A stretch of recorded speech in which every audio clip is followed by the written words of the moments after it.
to be done. That's okay. So. Oh, okay. Yeah, I did, yeah. Are you just Yeah. opening up the script? I was gonna say like maybe like. Yeah, I do as well. Sorry. One more time. Oh, maybe I'll do it. I'll do it. Oh, interesting. Yeah, Like I'll segue. Okay, yeah. Yeah. I'm at. Hey everyone, how are y'all doing today? That's amazing. So today we're going to be talking about remote encounters. I wanted to kind of go over the well-being of our mental health and well-being when it comes to remote work.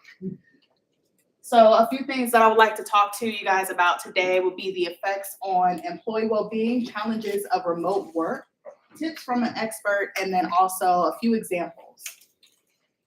So as far as employee well-being, working from home has been shown to have a lot more productivity than it has before pre-COVID.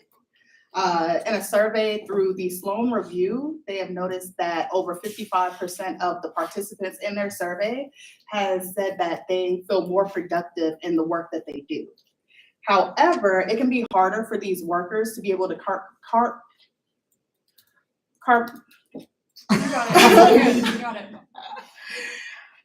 compartmentalize, there we go, their personal and professional lives. With this can lead to a deterioration of their work and personal life balance. So, sorry guys, hold on, let me take this really quickly. Hello? I'm in the middle of a presentation right now. I have a lot of people staring at me. Okay, I can let them know that you're ready to come on, even though it wasn't your time to come on. Oh, okay. All right, fine. Well, apparently I do have a special guest that would like to talk to you guys a little bit about this topic. Can you? We can't see you. From remotely, and today we are going to be speaking about remote work. So Definitely just interrupted our presentation. And that's how I interrupted your presentation. Yes, we were talking about a lot of things. Isn't that what you wanted me to do? You told me that you wanted advice from an expert. I'm an expert.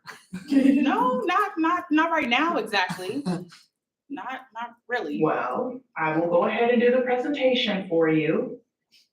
This presentation isn't about So you. this presentation is not about me. No. Well, don't worry about it. Just sit back, relax, and I'll finish the presentation for you, okay? So tell me, what are we on? We are on challenges of remote. So the first thing that I would like to talk about is employee isolation. So we as human beings, we're naturally social. So we enjoy being in social environments. However, working at home tends to remove that traditional close interactions that we usually have. Over prolonged periods of time, we can definitely lead that isolation into negative feelings of our well-being. This can also lead to breakdowns in your cohesion and also poor performance and then blame falling. The second point that I would like to talk about is a blur of work-life balance. Many people treat their home as their sacred space. However, working at home can cause an invasion, especially if you're not able to keep a good work and personal life balance. 73% of workers tend to have burnout. And of those 73%, 27 state that it's due to a terrible work and personal life balance. Third thing would be surveilling supervisors, and a lack of trust has surged recently with supervisors. Accountability is fine, but micromanaging is not. This can cause a breakdown in cohesion and it could lead to your employees feeling resentful. And then the last thing will be employee loyalty. The removal of shared workspaces lowers the potential for employee engagement. This leads them to feel less likely to be connected within their group. This can lead to high attrition rates regardless of how great the work-life balance can be. So a few tips and tricks that I can share with you guys in order to negate some of these feelings. First will be group communication tools. With that, you're able to use tools to communicate with team members outside of meetings. Leverage team building exercises to help foster great cohesion among employees. Typically what we do every day is we start the day off with 10 minutes of just talking about stuff that has nothing to do with work. Sometimes that may be about how the Steelers aren't doing so great, or about any new episodes on Netflix. That way, we feel a little bit more connected and don't feel as though we're miles and miles away. So the next thing will be downtime initiative. Avoid excessive communications outside of working hours. Create those boundaries in order to have a clear definition of work and personal life. Typically, I like to go outside and meditate. That way I'm able to refresh my mind and come in a little bit more positive than when I left out. Then the last thing will be, rebooting your managers. Even though having a helicopter manager can lead you to developing negative feelings toward them, the best thing to do is to remain cool, calm, and collected. Ensure that you're showing up on time every day, that you're meeting your deadlines and also being productive. Also, open the discussion to see how they view your performance and if there's anything that you can improve on. What I tend to do is usually I include my managers in my reports and then also in my emails, so that way they don't feel out of the loop. But then lastly, for those that will be working in the HR world, more than likely you may have a few remote employees, and keeping them loyal can be a task. Make sure that you're rewarding them for all of their good jobs when they perform above and beyond. Also, provide regular check-ins, maybe sprinkle a little bit of motivation in there. Allow career growth by having online courses and then even maybe a few in-person trainings. Also, give shout outs to those that are doing well.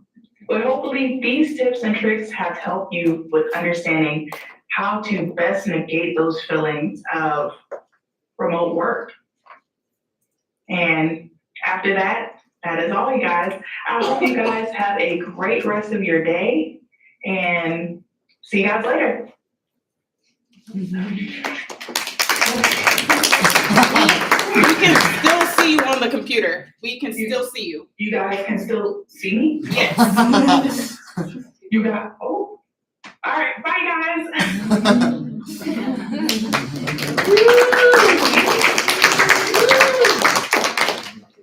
All right, I'll give the feedback because we have so many today. We'll just try and go a little bit faster if that's all right. I'm sure many people want to tell you how amazing that was. It was really clever.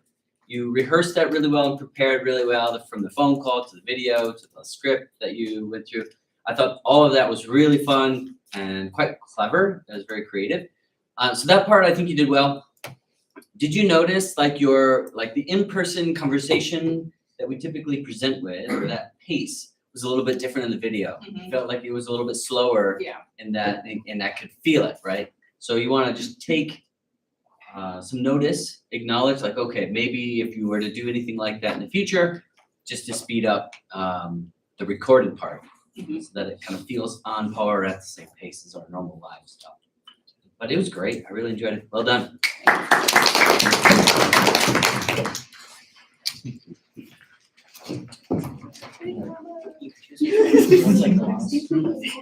What was that? A little louder. Just a little louder. Is it gonna work? Did you sign into the? Oh, yeah. These are so good.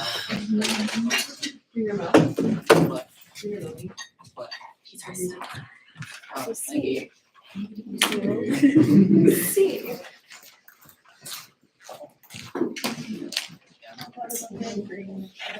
Two of them are colossal too. Just like. I don't think that's Target. Oh. I see it. It's like she just child labor. I know, but it's so cheap.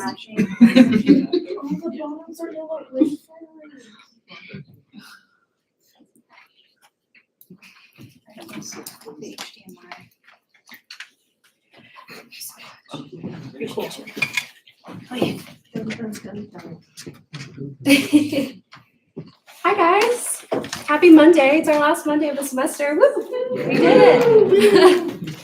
This week was all about remote work and Kay just did an amazing job explaining that, so thank you very much.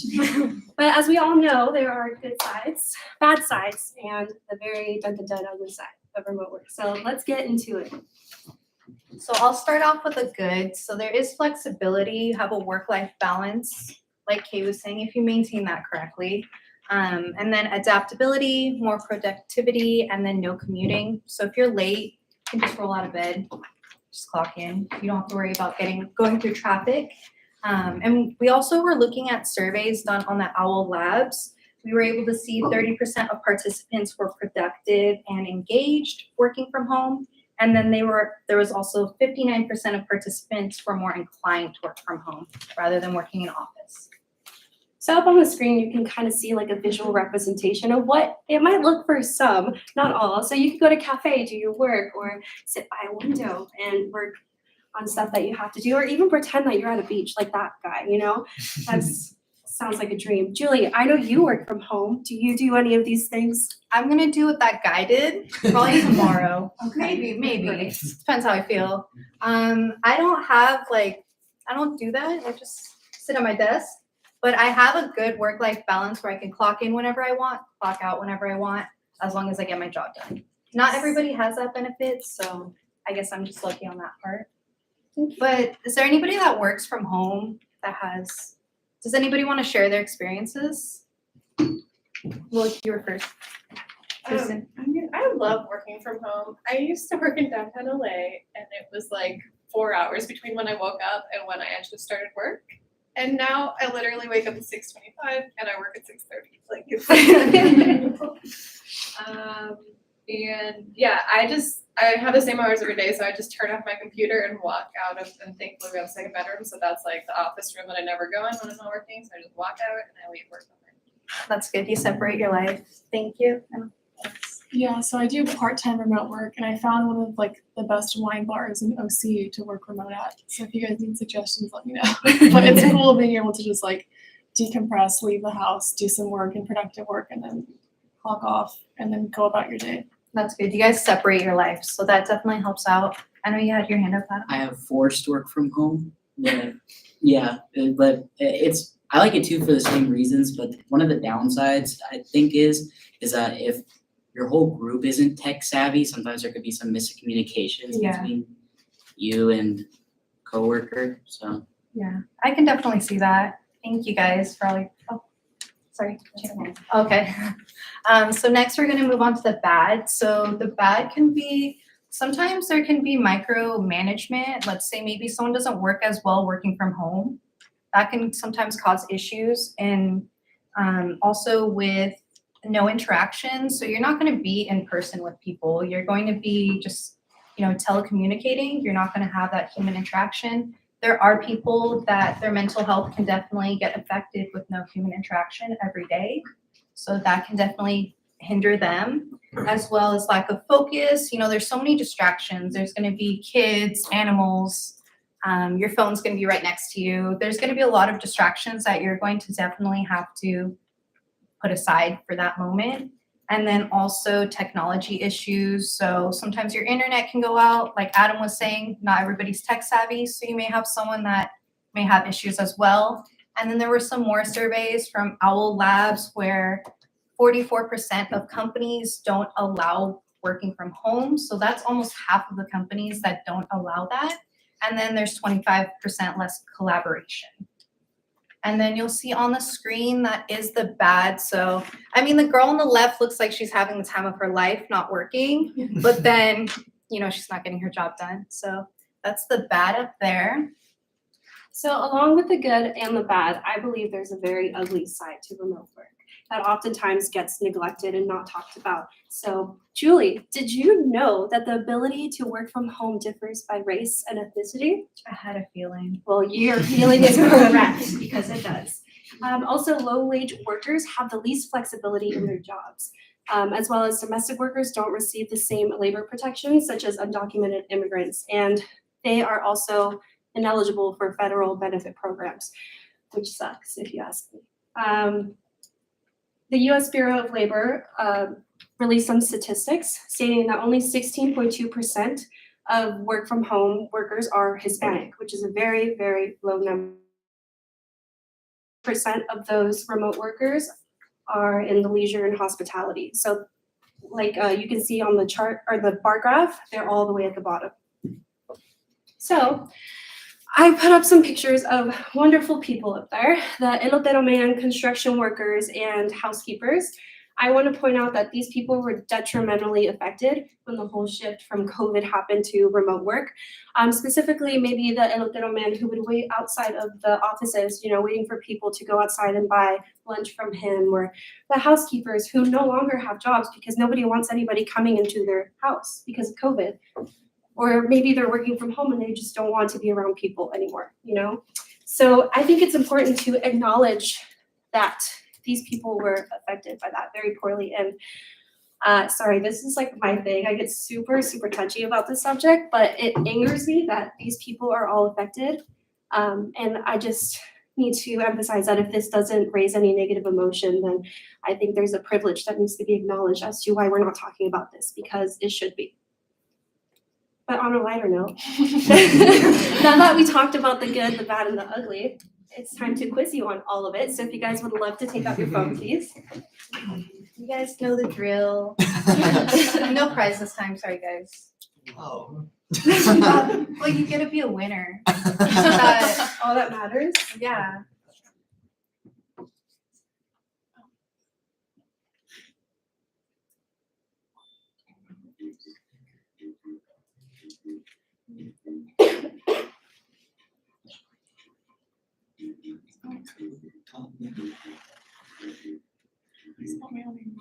Flick.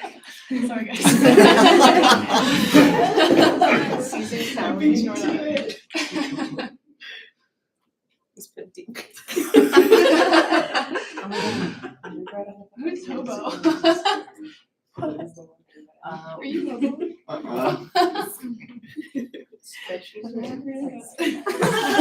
I'm not scratching that. Oh my gosh. Swifty. I wonder who Swifty is. I was gonna put two and two. But I put two the broad box. That's my news. Did everybody get a scan? Everybody's ready? Yes?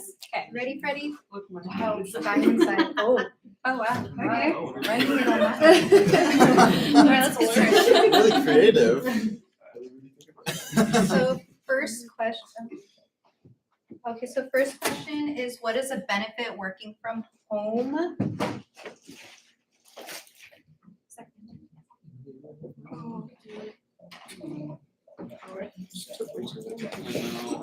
Yeah, bummer. Like suffered. Yeah. Yay. I deflect. Yeah. And next question, what is a disadvantage working from home? It's just music.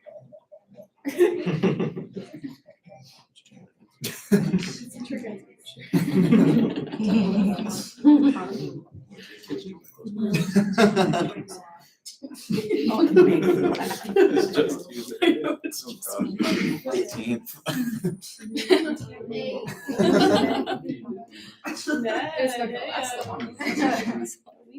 All right, who isn't eligible for federal benefit programs?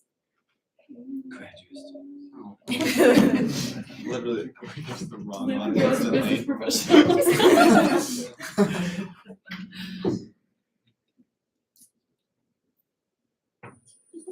Wow. So true or false? Workers in leisure and hospitality are least able to work from home. Oh, shoot, I read the wrong. Alright. If given the opportunity, would you work from home? Is there a right or wrong? There's Oh, no this is right an or- opinion. Yeah, this is No, I an know, opinion. but like I said yes. How do you and I get was like, points oh, for the this? logic is right, obviously. Just an extra question. Oh my gosh. Collecting data. You're gathering data right now. Only one answer. Oh, Connection issues. I have connection issues. Just gotta redo it. Should we redo the whole? There is a right answer. Oh, well. Hey. Hey. And? Oh,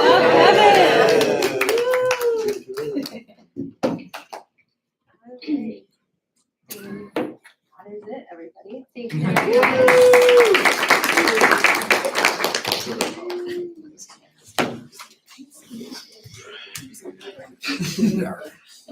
There you go, US. Reconnect.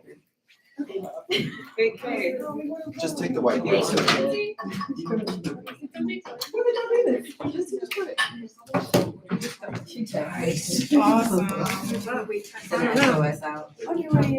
Yeah.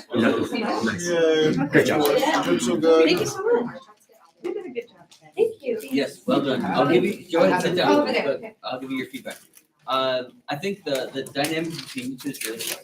That's a strength that you both have for sure. It's fun to have the acknowledgement of like, okay, these are the things that are good, these are the things that are not so good. These are things I really care about. I think the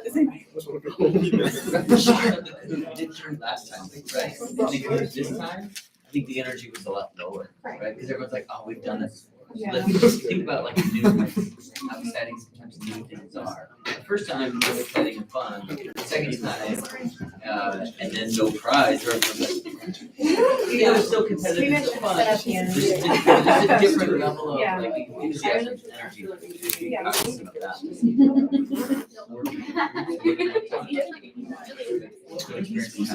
But really well done. Okay. Now we're talking. True, yeah. So you don't have to do any work. Just Just have Doria do it. Yeah, no worries. Take all the work, so. We're actually just talking about Yeah. it. Yeah. Way You ahead. have to look at it. Or bring the work. I'm so sorry. No. Completely. First. I started this. So Right. clearly, that's just the-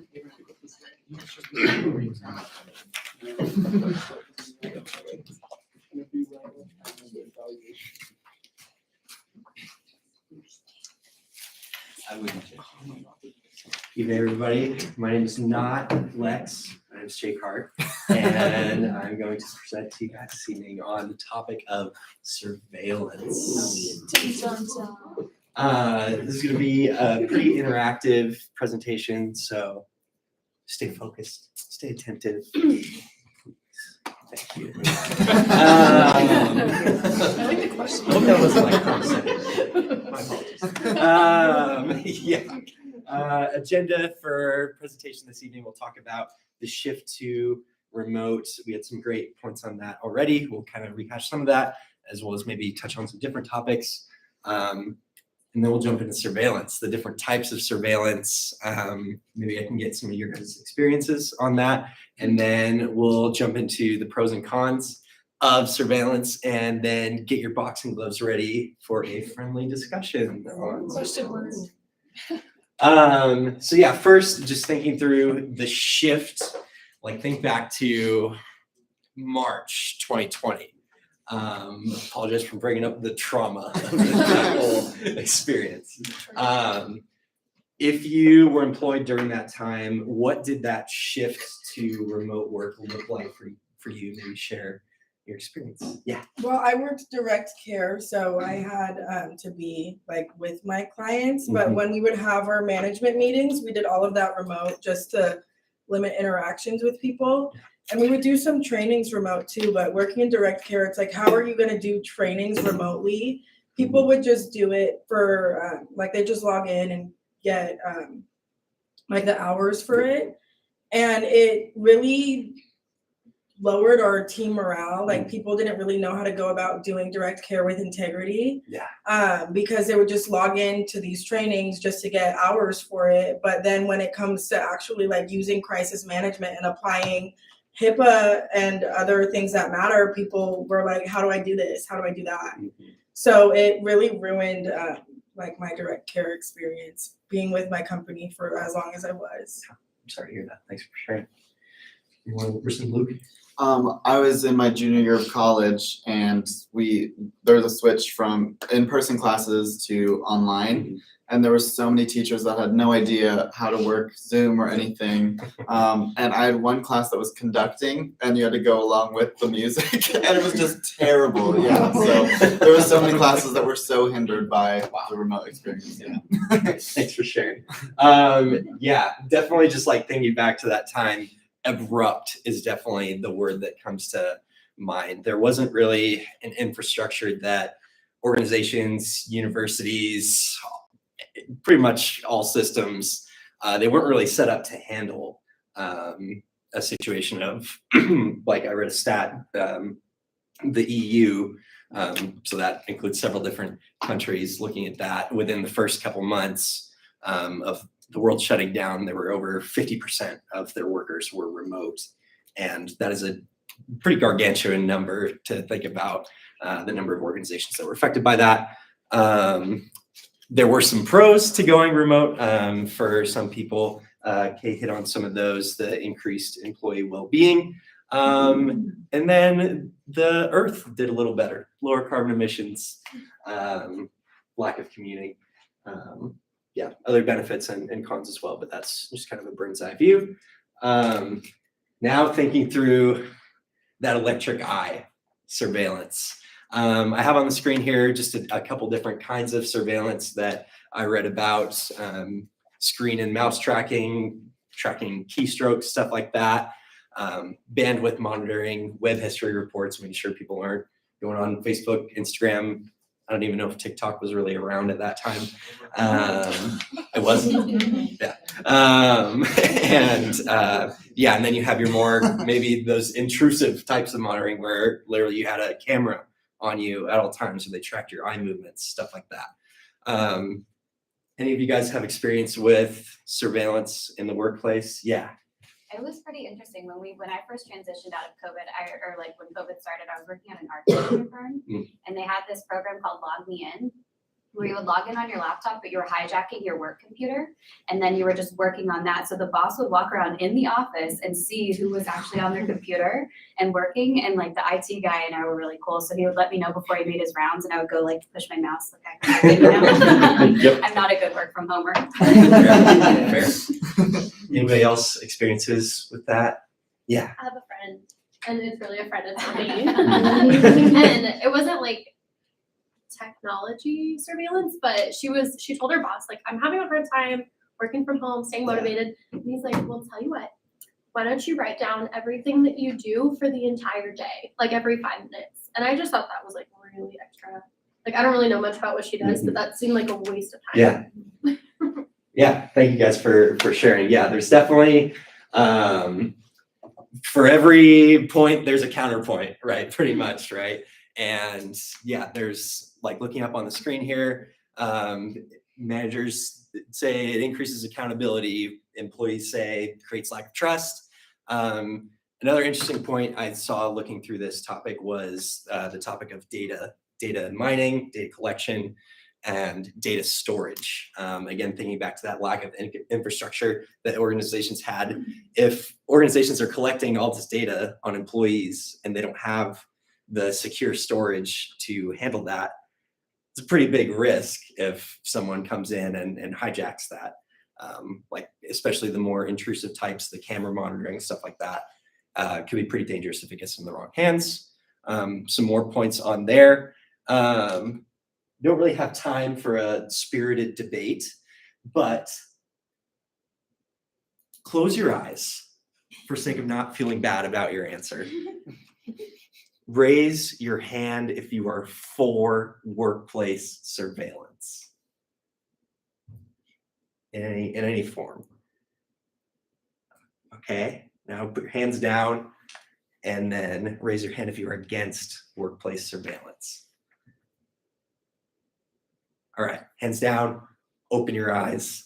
And if you're curious, my raw results from that very scientific survey that I just conducted, about 2/3 were against, about 1/3 for. That's all I got. Thank you.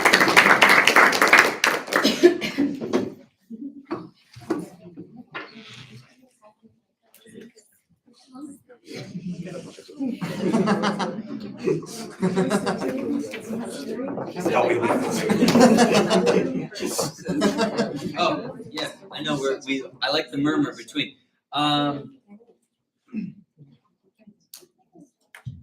What did you like most about it, about your presentation? I enjoyed the interactivity of it and getting to hear experiences from people throughout. What would you change for next time? I don't know, maybe sprinkling in a couple more statistics. I'd reference the one there and then reference some other presentations, but maybe having more numbers. Just curious. Those are all fine, well and good. I would say, yeah, you're good, you're good. I would say the ending, you want to make sure it's strong. Yeah. So instead of, that's all I got for you guys. You did a nice poll. You did it carefully, which I thought was considerate of everyone for the for and against. But you could also like say, okay, one person for, one person against. I know there's a lot more here, but just to like summarize or culminate it with another like throwback to us or something. It might end it strongly unless you had something explicitly planned to say about the benefits or costs or the kind of two-sided coin that is surveillance at work. Then you could put it to the audience if you trusted them, or if you wanted to say it yourself, you could. But that's the only real recommendation, like the most applicable direct thing, I'd say. The minimal encouragers, or like not minimal, but the crutch words. Sorry. The crutch words, I would try and focus on those a little bit, but ultimately there's not a huge effect that those have in presentations in this sort. If you're giving some type of TED talk or very formalized presentation, then of course, you want to reduce those as much as possible. But in situations like this where it's much more conversational and you incorporated conversation in that, there's a lot of grace given in that. So it depends on the atmosphere, the type of presentation you're giving. But I liked it. There was a good message there. I liked the narrow focus on surveillance. I thought that was a good thing. And I actually would encourage you to spend more time on that. Forget the 30,000 foot view. We all lived it. We don't really need the reminder. If it was an audience of people that didn't live through it, maybe years from now, that's fine. Yeah. But we are very familiar with those. You're good. It won't fall on your head, hopefully. Those are the comments I would make. Cool. Thank you. That's helpful. Good job. Hi guys, my name is Lex. No Lex Talk today. I feel like everyone could easily kill a TED Talk, but you guys are so good. So today I'm talking about remote work as an external consultant from my personal lens at Turning West. I thought I would go into like a niche of IO psychology because I feel like we don't talk enough about jobs that we can get in within IO in specific fields. I'm sure most of you know I'm doing external consulting work as an organization development intern at a boutique firm called Turning West. Boutique is more so a smaller firm, so there's 10 consultants total, 6 of which are full-time actual hands-on consultants, 6 are associate consultants, so they don't have as many clients. Then there's myself, an intern who's working hands-on on projects with them. So I'm currently on 3 projects. All of them are nonprofits. We specifically try to work with nonprofits because we like the kind of development that we see within them, but we also work with venture capitals and bigger firms. So in one picture, here is what remote work kind of looks like. It's hectic, it's chaotic, there's a lot of different schedules to work with. It's kind of frustrating when there's conversations to be had and you can't just walk up to their desk and talk to them about a question that you have to message them on Click and hope that they see it in time for your next client call. We are actively meeting with clients on a regular basis, sometimes daily, weekly, bi-weekly, and we're meeting with each other, messaging each other on a regular basis just to touch base on projects. And so within external consulting, something I learned is you kind of have to thrive off of ambiguity. There's no set like lines and structure of what you're expected to produce. It's more so what the research that you've seen is most applicable, and what you think from experience, a lot of them are very experienced, will be the most profound and effective in what you're doing. So it could be board development. Something I'm working on right now is broadbanding. It could be vision and mission planning. There's a lot of different perspectives or different fields that you can go in, and it's really cool because you, even within this niche of external consulting, you find your own niche. So something that you're really passionate. And with Turning West, we're able to focus on our favorite niches, but get experience in every single aspect of external consulting, which I think is really cool. So with, for example, broadbanding, I was able to actively apply research to coaching employees on rolling out this new model. So it's essentially a new salary range model, and in order for us to get them to understand, Fuller's activity was surprisingly impactful with the executive summaries. Again, they were ambiguous. We had no idea what they were doing, but I actually found them useful because it helped me make the information more digestible to apply in coaching to people who didn't actually have the diction or the understanding of broadbanding or any insane topic, because the research is written by doctors who are doctors, essentially. So being able to really break down the information and make them see why it's so important and why it means so much and why it should mean so much to them was really helpful. So one issue that I noticed was that it's really hard to establish culture in a remote field. There is no, like, your screens when you're on Zoom are usually muted. You have some fake background. We can't see what's going on in your personal life. I don't know what your hobbies are by looking at a fake or blurred background. We don't really, like, most people don't discuss their personal lives over Zoom. But something that I really like that Turning West does is during our weekly meetings, this first 30 minutes, we'll talk about our personal lives. So we'll talk about what we did over the weekend, what we are passionate about, ways that we like to be uplifted, ways we like to uplift others. So we take that time to set apart from our crazy lives with our clients to really talk about life and establish that sense of, I guess, humanity in each other, and making, like, remembering, like, oh, we're human beings too. Something else I like that they do to establish culture is annual retreats. So every year they'll meet up for a week at an Airbnb. It's 10 people sharing 2 bathrooms, so you get really close and intimate. And they work, they discuss life, they'll discuss policies that they want to implement or things that we can sell.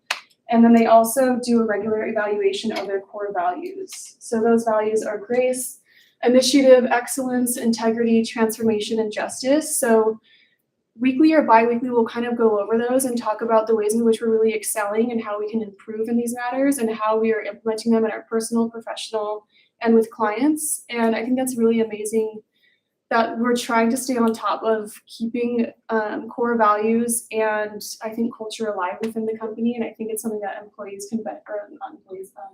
organizations can benefit from doing, is trying to actively think, like, how are we living up to our values and the things that we're trying to sell our clients on, but how can we do that how can we sell our clients on this if we're not actively doing this ourselves? So I think that's awesome that Turning West gets to do that. But I'd like to open it. If you guys have any questions on external consulting, let me know. So I think it's a really cool niche that we don't talk about jobs in the IO field enough. So if you guys have any questions, let me know. But other than that, thank you.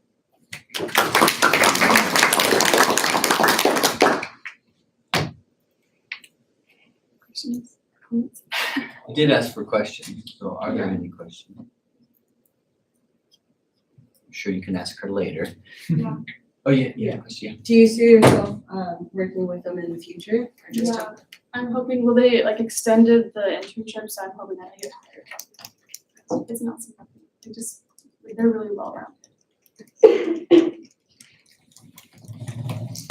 Yeah, wow. So presentation wise, I think it was really good. It was nicely formatted, structurally is good, graphically nice. The information was well presented. I think it would carry more weight and be more memorable if there was a specific story.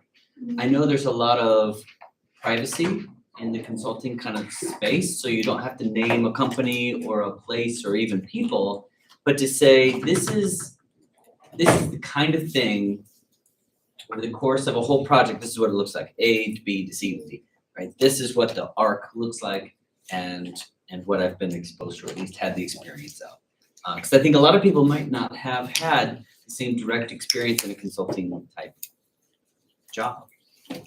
So I think that would be beneficial, especially for this audience that would be interested and kind of keyed into that.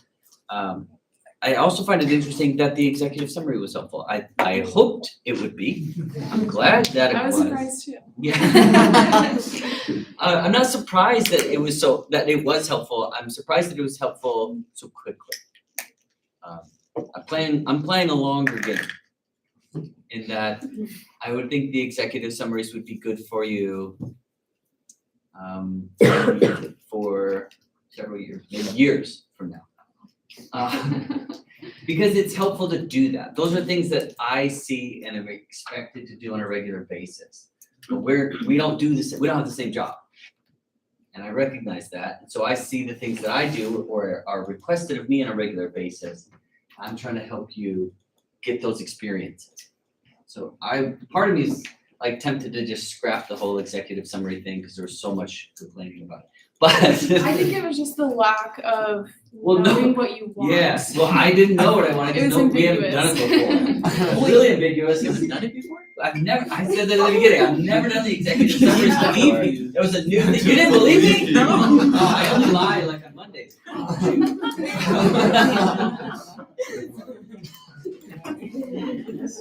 So I would say that was really great to hear because part of me, like, kind of needs that feedback of like, do these work? Do you use these or not? But also the other ambiguity part, like I find this interesting, but also like I feel your frustration, or for all of you, the discomfort that is ambiguity. But when you're doing high level work, I'm not talking entry level, you just started your job, you're punching the clock, like you're a salaried worker in a middle to upper level management position, or in the C-suite, your life, your job, everything you do revolves around ambiguity. You have to do a needs analysis and say, what's broken? How do we fix it?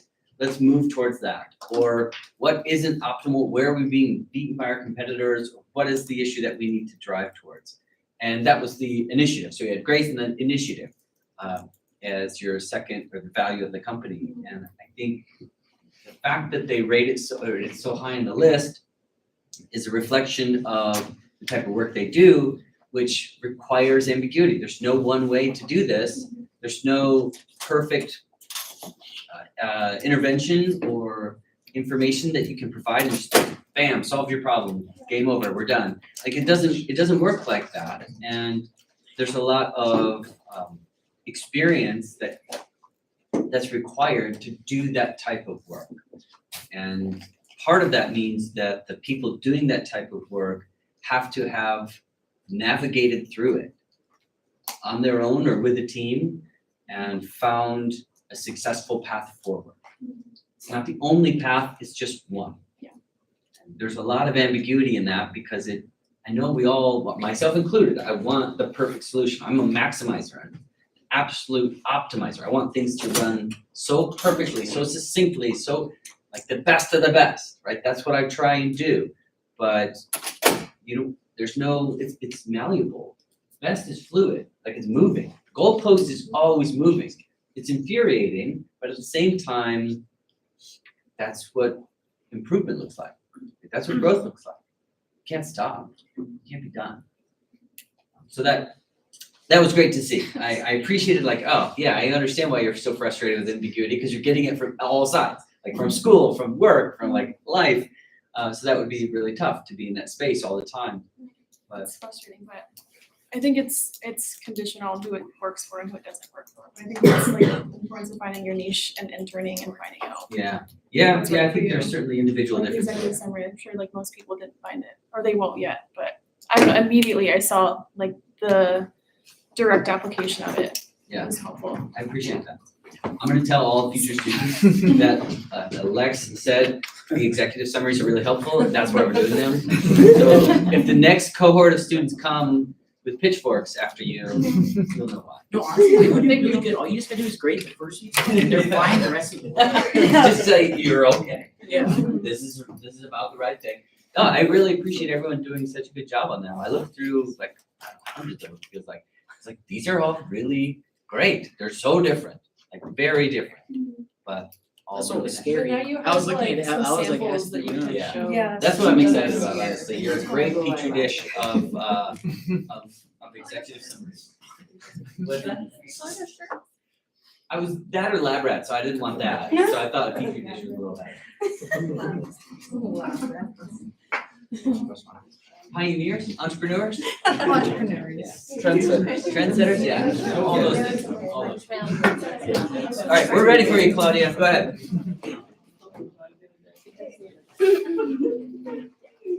Hey, hi everyone, I'm Claudia. We're gonna be talking about remote work. So a little backstory about me.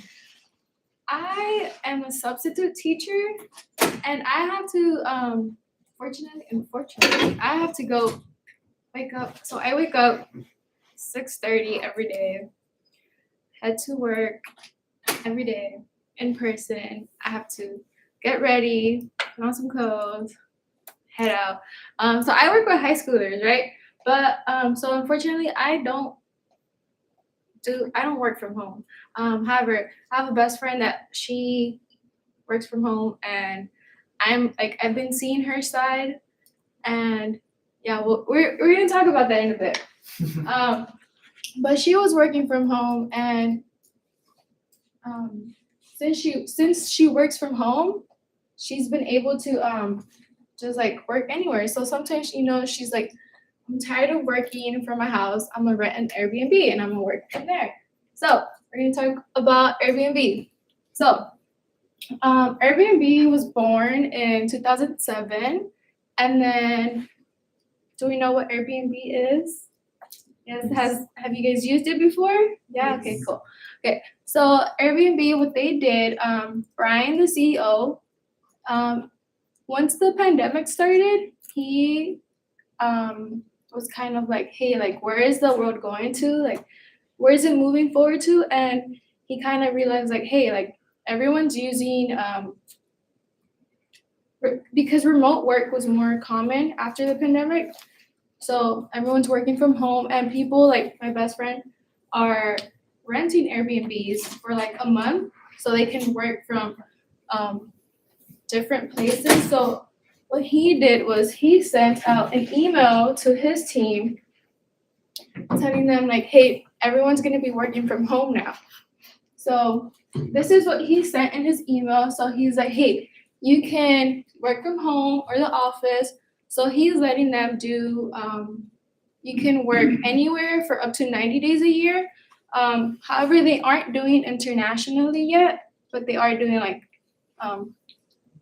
everywhere else. And then, so let's say you got the job in California and you want to work from home in New York. So the price, the cost of living is very different, but he's like, okay, you know what? I'm not gonna change your how much I pay you just because you're moving. So if you got the job in California and you want to move to Idaho where it's cheaper, you still get paid the same. And then he's like, you have the flexibility to travel and work around the world. So like Julie and Jessica mentioned earlier, you can have people working near the beach, in a cabin in the snow. And then, however, he is saying that, you know what, since we are going to be working from home, we're going to just meet up regularly for meetings. So he's doing whether, depending on the team, they're doing like monthly meetings or semi-monthly meetings just to like meet up with each other and like converse. And then he did let them know like, hey, like we're going to be working from home, but we're going to try to be coordinated. So the pros of working from home. So it's good for people's mental health because you don't have to deal with like in-person like stress of like face-to-face interaction with other people. If someone's like arguing with you, like in person, you have to deal with it. if you're working from home, you can just be like, you know what, bad connection, I'm sorry. I'll deal with you later. Flexibility to like work from anywhere, and then the autonomy to like just create the type of culture you want. So if you want a more relaxed culture, you know, you can be like, hey, like I don't want to work from home. Everyone at home is stressing me out. I'm gonna go rent a place somewhere by myself without you guys. So no commuting. This is my favorite one because so right now the gas prices aren't that high, but they tend to like get up there, which can cost you like an arm. So you know, I pump like $70 a week for gas. If I'm working from home, I can use those $70 for something else. That's a lot of money you can save a month. Yeah. So, so if you're not commuting, you don't have to drive to work. You can use that money for something else. So again, it saves time and money. So like Kristen mentioned earlier, she wakes up at 6:20, goes to work at 6:30. She only has to wake up 10 minutes before work. I have to wake up a whole hour before work to get ready. So that's a whole hour that I can be sleeping. Yeah. So then the cons. It's harder to create and maintain friendships and personal connections just because you're not interacting with people in person. So you're behind a computer most of the day. So it's definitely harder. You're not gonna have friends, or at least it's gonna be like a lot harder. So you're gonna be like SpongeBob. And then typically people struggle with losing a sense of work-life balance. So I think for me, if I were to work from home, I would kind of like struggle with like, hey, when do I do my work or when do I not do my work? So like my best friend, I'll like text her during my lunch break, hey, what are you doing? Oh, I'm supposed to be working, but I'm over here running errands. I'm like, okay, great. So I'll tell her like, hey, do you want to run an errand for me? She's like, yeah, I'll run an errand for you. And then on a random day, hey, what are you doing? I'm supposed to be working, but I'm over here at Disneyland. That sounds great to me. It's definitely harder to stay motivated just because you don't have like, it's less structured. So you don't have someone telling you like, hey, you have to be doing work, or you don't have people like watching you all the time where it's like, you can't like, they don't know what you're doing. So they don't know if you're doing work or not. And it's a decreased teamwork. So again, it connects back to the first one where it's harder to ask for help because you're not surrounded by everyone, where you can like in an office, if you're like having trouble with an assignment, you can just like go down the hall and be like, hey, can you help me with this? If you're working from home, you have to like send an email out or like Google it. Yeah. So with that being said, would you guys rather work from home or in the office? So yes. I think I would have to have like a hybrid position, because I know like if I only worked from home, I would get like super stir crazy and just want to have like an office setting.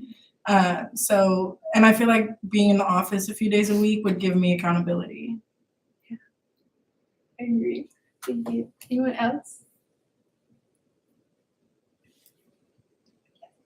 I would rather work from home. And maybe that's just because I've never really gotten the chance to work from home.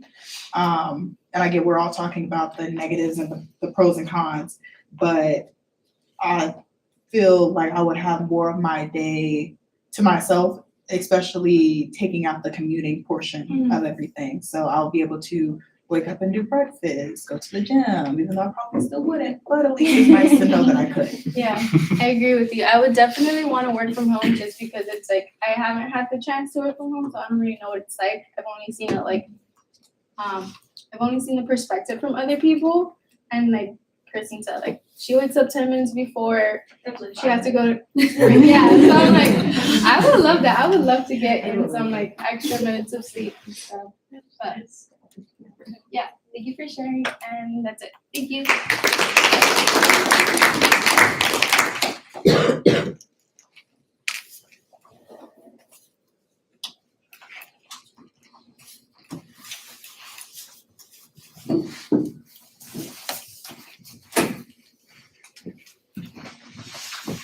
So when giving a presentation, it's really helpful to think of the audience, like what's gonna serve them best, who they are, like really understanding what that audience is like and what their needs are.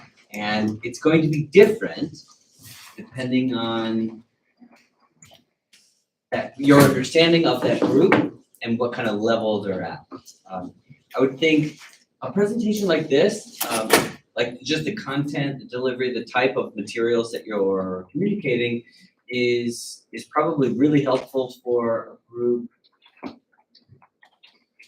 that is relatively unaware of what remote work is and what it entails. So I would think, like you say, you sub for high schoolers. I think this would be perfect. Like a high school audience that probably doesn't really have a good understanding of what remote work is. Maybe they've seen it in their households with family members, but they might not fully entertain or think through that there are downsides to it. They might think only like the examples like your friend, where they're supposed to be doing work, but end up doing all the other things that maybe take us away from that, and that might be desirable for them. But for working professionals, if you're giving a presentation about remote work to a single company or to higher level workers, you'd want to give a very different presentation, right? The material would be different, the type of material, the way in which you deliver it would be different. So I would encourage you to think about who your audience is and what might benefit them the most in terms of type of delivery you're going to give, what kind of professionalism you're going to bring forward, and then the content. What things are you going to say that they don't already know? That's something that, at least for myself, that I'm always trying to evaluate. What can I give to this group of people that I'm about to speak to? What kind of giving, what gift, what ideas or messages or software or tools or something that they don't already know about or aren't familiar with that I am, because now I can freely give that to them. And it's something that I can be informed about as well, because I can't give them something that I don't know about, right? So I would encourage you to think through, anytime you get a chance to speak in front of people, what is it that I can communicate to this group that they don't already know, that they don't have some familiarity or tools with that you do. So be thinking about that, but also kind of then, I hope for all of us in the back of our minds, knowing that we're going to have to give these types of either presentations or contributions to the world in which we work, building our own repertoire of skills so that we have a wealth of things to offer, to be incredibly marketable, to have so much value that you contribute, that it's easy for you to speak to a group regularly because you've acquired so much knowledge and then skills and abilities in all these different domains, that you're able to do that. I hope that kind of gives it some context there as well. Good, thank you. Good job.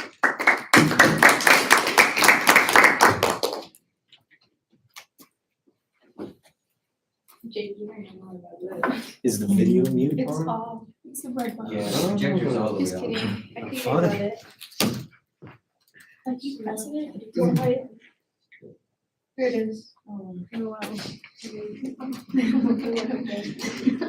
you.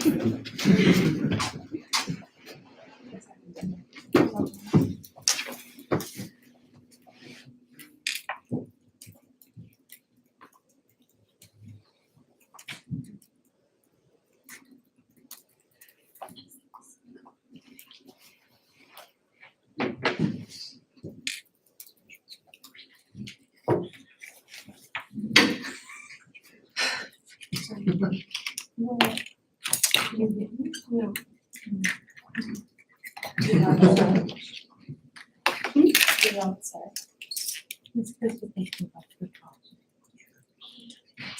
Oatmeal raisin. It's like the bane of everyone's existence in the cookie Unless there's sphere. chocolate chips. Oatmeal chocolate chip raisin. Yeah, but it's so good. But there is. Or if there's icing on it. Anything to make it not an oatmeal raisin. It takes a minute to load up. So it's Like Little when I was a Debbie's. kid and you. and you're going from Oh, the desktop, same so it's ones? okay. There's like other ones with like icing. Anything except his. Yeah, and I'd be like, Mom, I'll eat those if you want me to be healthy. It's not healthy. The custom?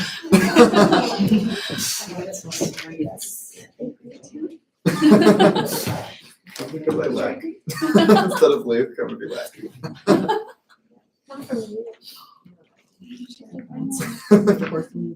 Call me Lick.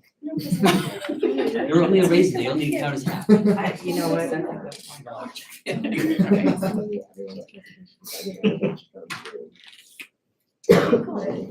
Hi everyone.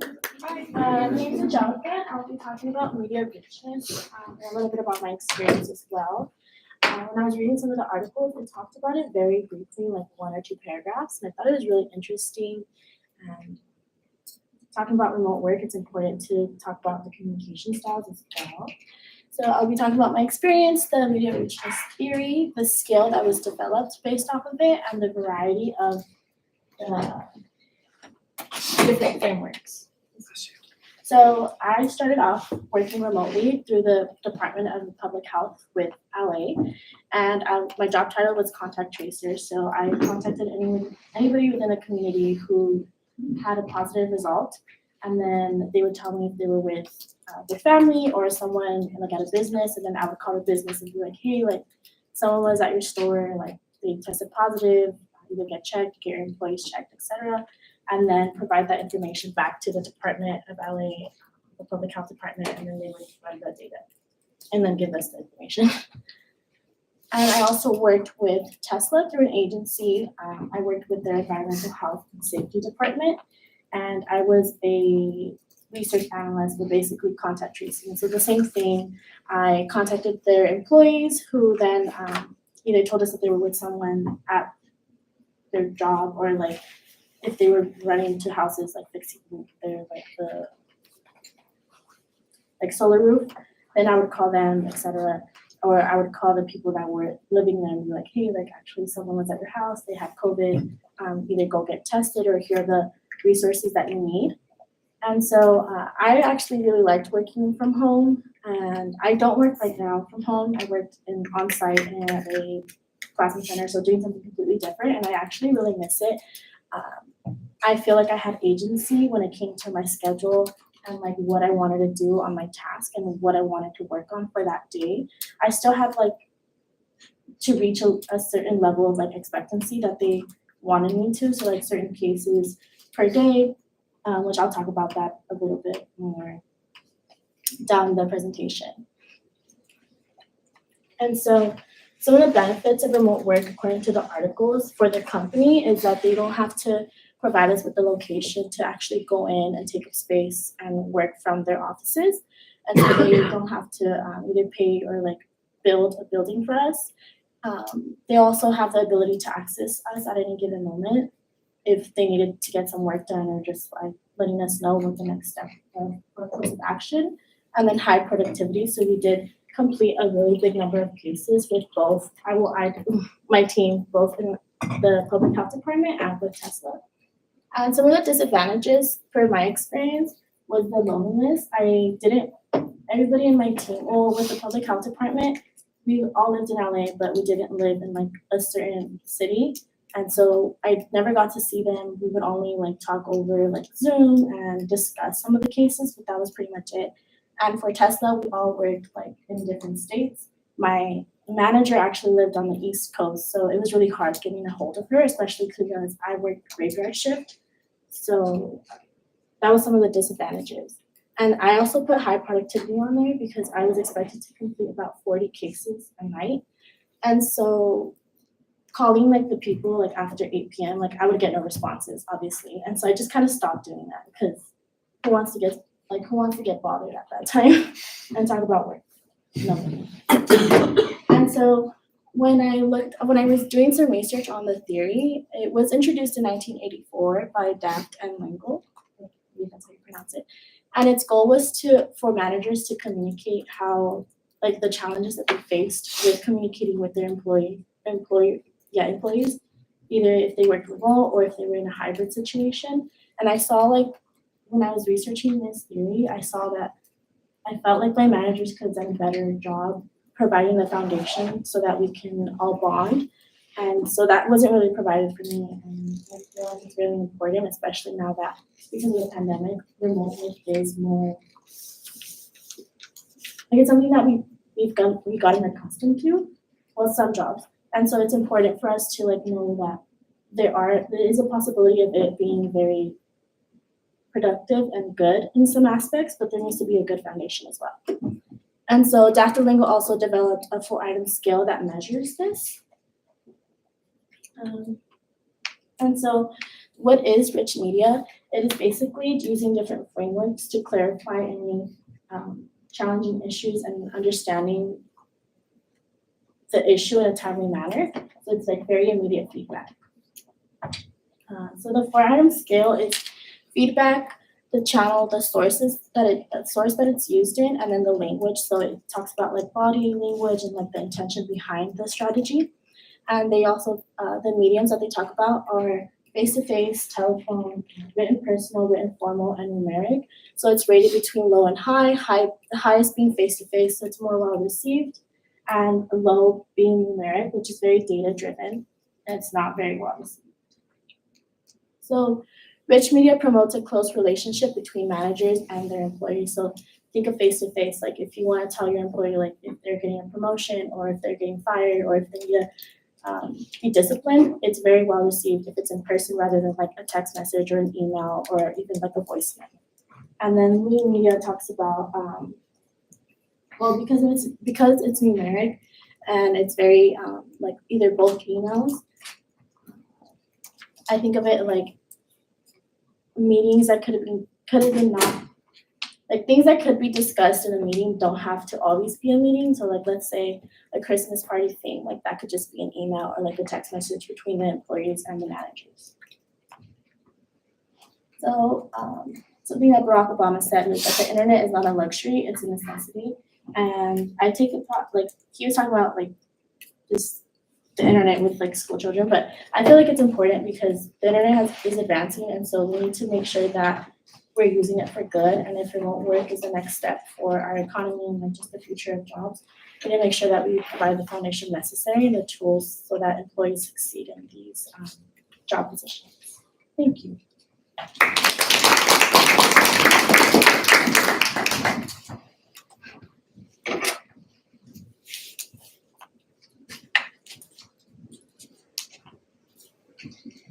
Make your resume. Data analyst for LA, Tesla. I haven't been able to sell myself since then, like in those job positions, which is like I feel like really strange because I'm like I have the skills. I don't know what's going on there, but yeah. How long ago? It couldn't have been that long ago. No, so I was working with. It kind of overlapped when I was given the opportunity to work with Tesla, but overall it was like 8 months working remote. But how long ago did that end? This was back in 2020, so last year.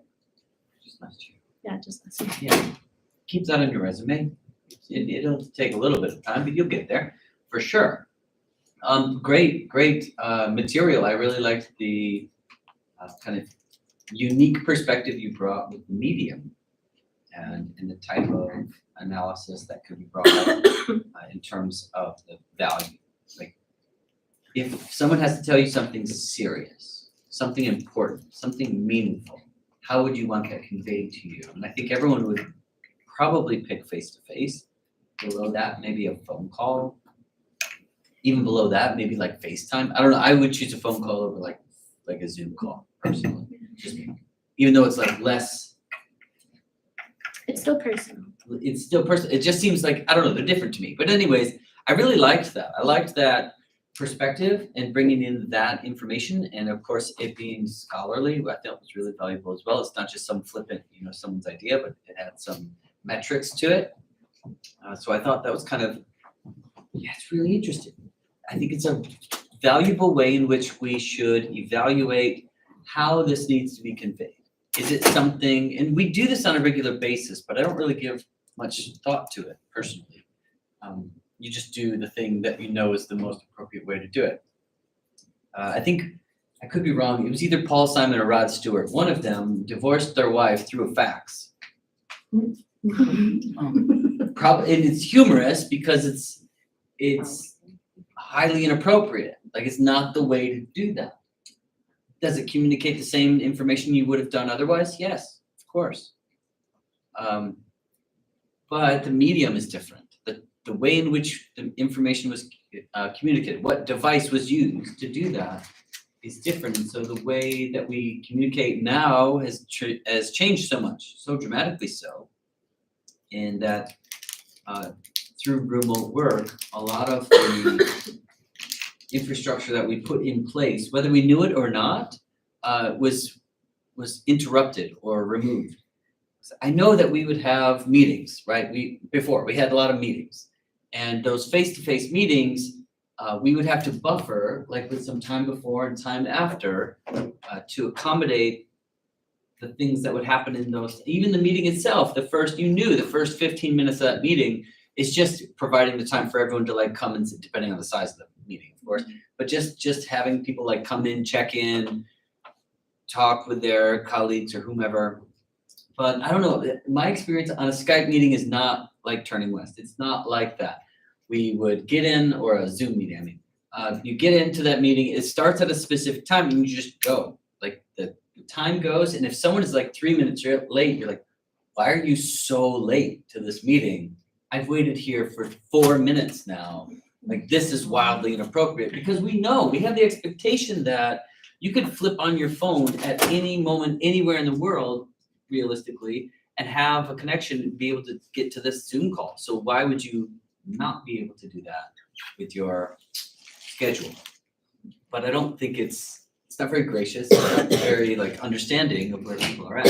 So I appreciated that. I thought it was really helpful to draw attention to, we have this new normal, we have this new way, new constraint for work, and it's an entire industry of work now, remote work, and overwhelmingly popular, desirably wise, for people to want to do. Like, it's something the vast majority of people want some aspect of remote work.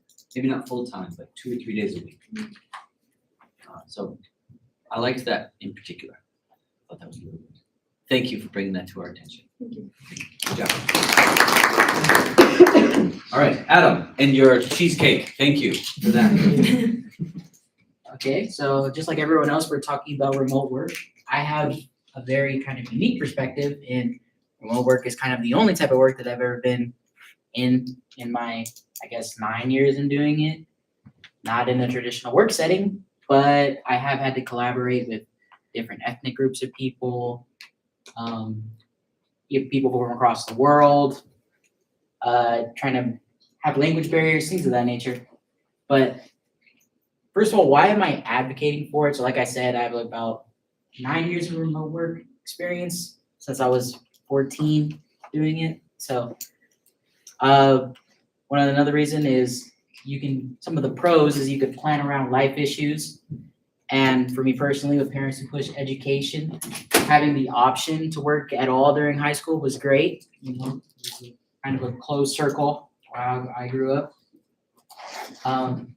Workarounds for workplace friction. You know, if you don't like someone's, they're gonna come up times where you don't like all the employees that you work with, and remote work does have a simpler solution, and you can mute them. But and then forced adaptation into the new world of tech. As we saw with COVID going forward, I think remote work is going to be more prominent in all the types of jobs that we are going to work throughout our time. And even in this cohort, we see the international students come in. And for me, remote work has forced me to work with these new groups of people. So first of all, why I love it is first of all, it's comfortable to me. It's my safe place. It's where I am the most productive if I manage myself correctly. That's the big if, it's the big thing in remote work is if you do everything right.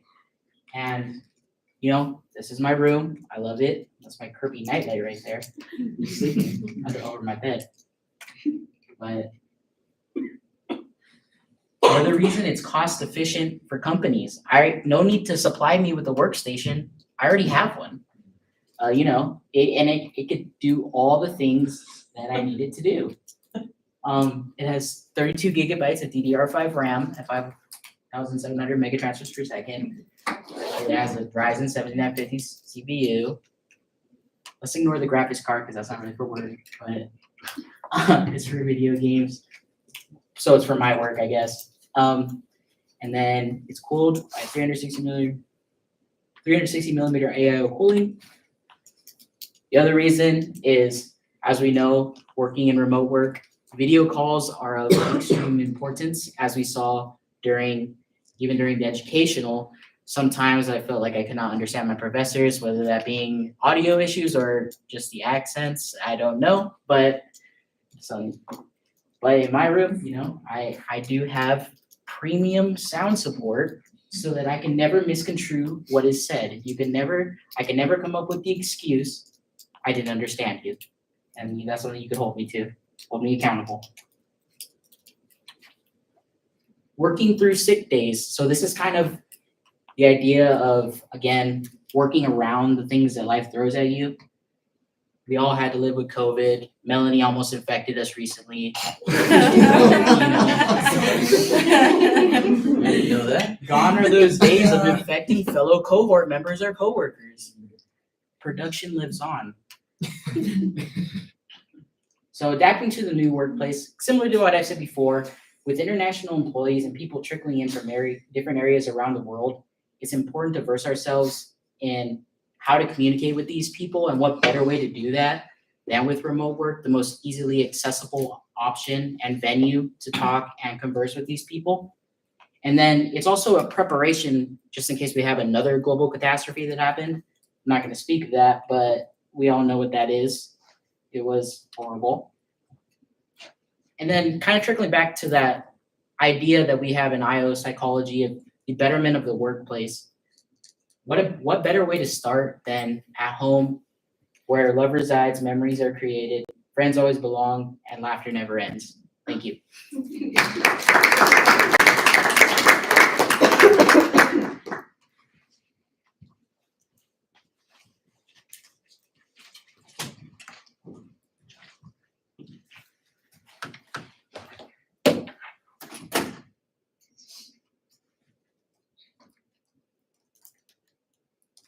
What kind of work have you done for 9 years? So I've had to, well, it depends. There's a lot of different stuff. So I had to obtain items for other people through video gaming. But the thing is so like when you work with like MMOs, people already have established like venues of how to obtain these things set up. And sometimes they're not from the US. So I would have to work around, you know, my sleep schedule and stuff sometimes to do it. But like in Asia, at least MMOs are huge in Asian cultures, so they have like down to a science the fastest way to get things, and so you kind of have to cooperate with that. So yeah, for 9 years now, I didn't have much options. That, especially if you're 14. Yeah. Yeah, this is interesting. I think it's helpful. You know, the audience, you had some good humor, good jokes, good presentation. I think it's really relatable in that you have an atmosphere, you showed your own room, your own setup. And I think everyone has to some extent like their own little like space, right? An own safe, comfortable home working space. It's something maybe most people had before, but now I feel like everyone has to have some type of environment at their home in which they can do work, which is a new normal, a new thing. So I think that in that sense, people can relate to it, and I think that's helpful. Anytime you're giving a presentation and you can have something relatable, you can definitely do well. I think it would bode well and probably help also to communicate with the audience about some specific examples of the if things go well. So what does it look like to organize a remote work environment or schedule well? What does it mean? What does it require? not just on the individual differences, like a lot of discipline. Okay, we got that, but what does it require structurally? What does it require logistically and schedule? Do people take breaks in the same way? Because I know someone mentioned earlier, I think Lex mentioned earlier that it's really difficult because you just want to go to someone's office, knock on the door and say, hey, can you help me with this? Or actually, I think it was someone else now. Can you help me with this? But that's not possible if you're all remote. You have to set up a meeting, you have to organize the time, find a time that fits both your schedules, and then actually, be present at that moment and to do the thing that you're trying to get help with. When, who knows if that's all gonna pan out. But if you could just like walk down the hallway and knock on the door, it's a lot different. So in terms of like what some specific examples, and this goes back to, I think what we started with the first presentation of the day is story. You're trying to tell a story, and the most memorable parts of any presentation are the stories you tell, the examples you give. And if it's one specific anecdote or story, then that's what it is. That's the helpful thing. But it's the thing that people remember the most. So if you can deliver that in your presentation, it tends to be quite memorable for people. So you had a lot of great content, but you want to make sure that it's memorable. So give really specific examples about what things worked, what things didn't work. Like I was interrupted in this way, or this is what happened, and I threw my whole day off because now I had to deal with this other thing, or I was distracted by this new show and I watched that instead of doing all this work, whatever it is, right? Like, so some type of examples that are relatable and good stories to tell would add to it, but the content was really good. Nicely done. Thank you.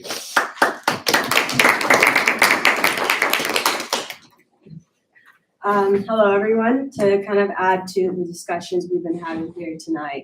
As this pandemic kind of subsides, many businesses are intending to use this new virtual hybrid model in which some employees are going to work remotely while others will work in office.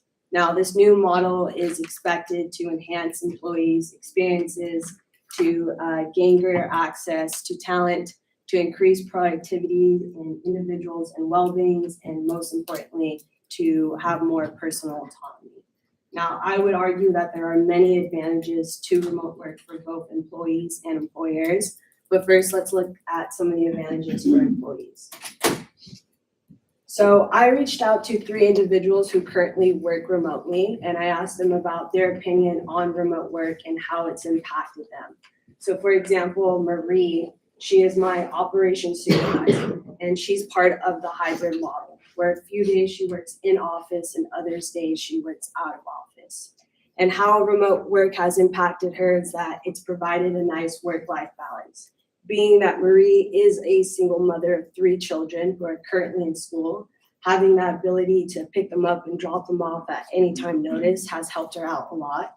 Also, just being able to spend more meaningful and quality time with them. But what I really like what she had to say is that remote work is not for everyone. And I agree to that. She says that it's for someone who's mature, independent, driven, and self-motivated, and is goal-driven and can do work without any direction. The second person I reached out to was Allie. She's also my operations manager, and she's part of the remote hybrid model. And she actually lives all the way in Victorville and has to commute a few days to San Dimas. So for her, how remote work has impacted her is it's allowed her to have more flexibility and a work-life balance. She also reported that she feels less stressed out at work because she doesn't have to commute as often. So when she arrives at work, she's in a better mood and she's able to focus on her tasks and responsibilities. But what I really like what she had to say is that remote work definitely reduces organizational expenses, but it depends on certain factors. One being the individual, the job position, training, and employee expectations. In her previous job, she was actually fully remote, and some individuals weren't able to thrive in this new environment because they needed those social interactions. So for her to be successful in remote work for both the employee and the employer, it's important to hire the right people. The third person being Riley, she's actually a talent acquisition specialist.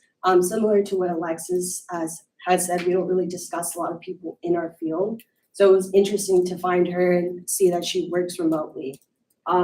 One thing about her, she does have a chronic illness disease. So during the pandemic, when her company offered her the position to work fully remotely, she was very grateful for it because she didn't know what was going to happen to her if she did get COVID. But as far as a recruiter goes, she says that remote work has changed the game the best way possible, being that she's able to gain more access to talent, especially those who've been historically unrepresented. So now that we can understand these advantages for employees and what they have to say about remote work, let's look at some of the advantages for companies. So why is remote work good for companies? Well, one of the advantages for employers is that they're able to gain greater access to talent.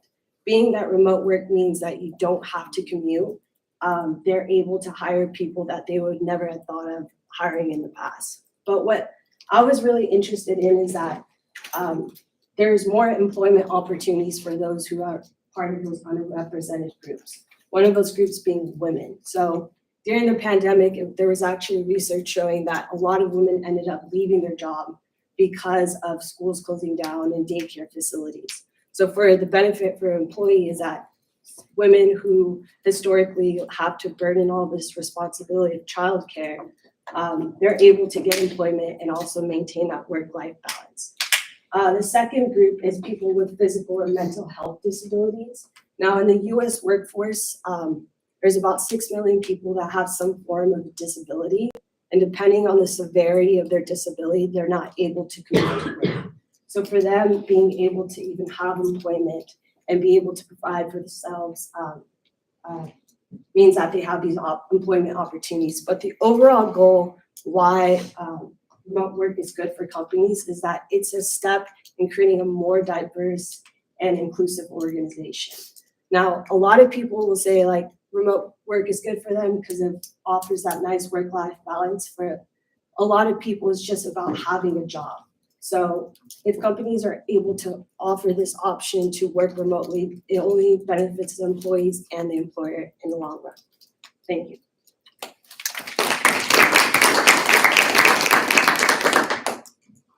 So polished. Really nice.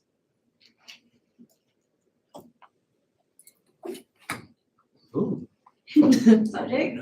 No. That's creepy. Why are our cameras so messed up? Well, that side of the room is apparently very attractive. Your camera just gravitated right to you guys. Someone's phone. And someone's phone. So I love, your presentation was great. It's really nice to have such a, like you knew exactly what you were gonna say. You had it all memorized. You were very fluid with what you were delivering. There's not a lot of fluff or like extra kind of thinking on the fly while you're up there. It was very meticulous. You had great, I love the collection of data, like the collection of anecdotal information from these individual people. Were they all women as well? Yeah, they All were. women? Yeah, my brother actually works remotely, but that was gonna put me at like 8 minutes because he just can't shut up. So I didn't want to add that, but yeah, he can speak about the pros, but his con was really that social interaction. So like going back to like, you know, as a management, you got to hire the right people for this job, but you also as an employee have to understand, am I someone that's capable of like doing this work without having people having to tell me? So he kind of fits in between those two groups. Yeah. Well, I love that you had, I mean, it was very applicable to have women because you talked about how that specific subset of the population was largely more burdened by the pandemic because of just some of the decisions that they had to make. So I thought that was helpful. And then the examples you gave were really good. I think they were all unique, they were all different and all valid in terms of the information that they convey. I think you're really well spoken. It's a great skill to have. I don't know how you developed that skill, but certainly have it. Well done. Good job.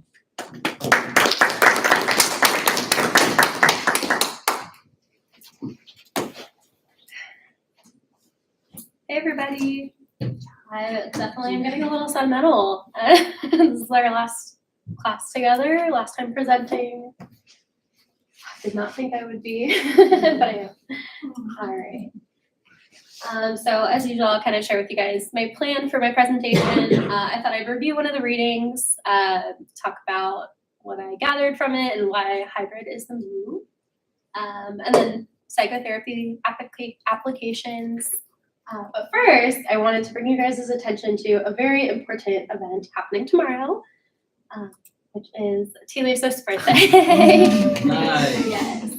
So tomorrow she's turning like 33 and she still just looks so young and wonderful. And I thought I needed to recognize her. So happy birthday, Taylor Swift. Okay, so a lot of this is from the Alexander article, which is the like McKinsey one. And I know we talked about it last time or a time before that, but definitely when you're reading it, you can kind of realize if you've been reading like empirical research for a while, they say things like employees can feel unhappy. And I'm like immediately looking for a source, but there isn't one, right? And so normally if this were like a scholarly source, they would have articles backing that up. So clearly more of an opinion, but I think still there's a lot to take away nonetheless. I'll also say a lot of these articles did not age well because you look and they were published in like summer of 2020 and they're all like, as the pandemic winds down. We're like, you wish. Definitely not the case. But anyway, so with remote work, they made the argument that employees can feel unhappy, disenfranchised, isolated, kind of like disconnected from the mission of their workplace. And then they, as many have mentioned, they miss out on like those informal, more organic conversations that tend to come up that are really beneficial, but they weren't necessarily scheduled or they're not a formal meeting. They didn't have a whole lot to say positives about in-person work though either. Obviously, if you're working in an office, you have to pay for that office. And so that's an added expense that doesn't necessarily come up when you're doing remote work. Productivity can be slightly lower depending on how you're measuring it. And then you have the only people that you can kind of pull from are the people that are in your physical office versus remote work where you have a wider pool of people and so you can access more talent.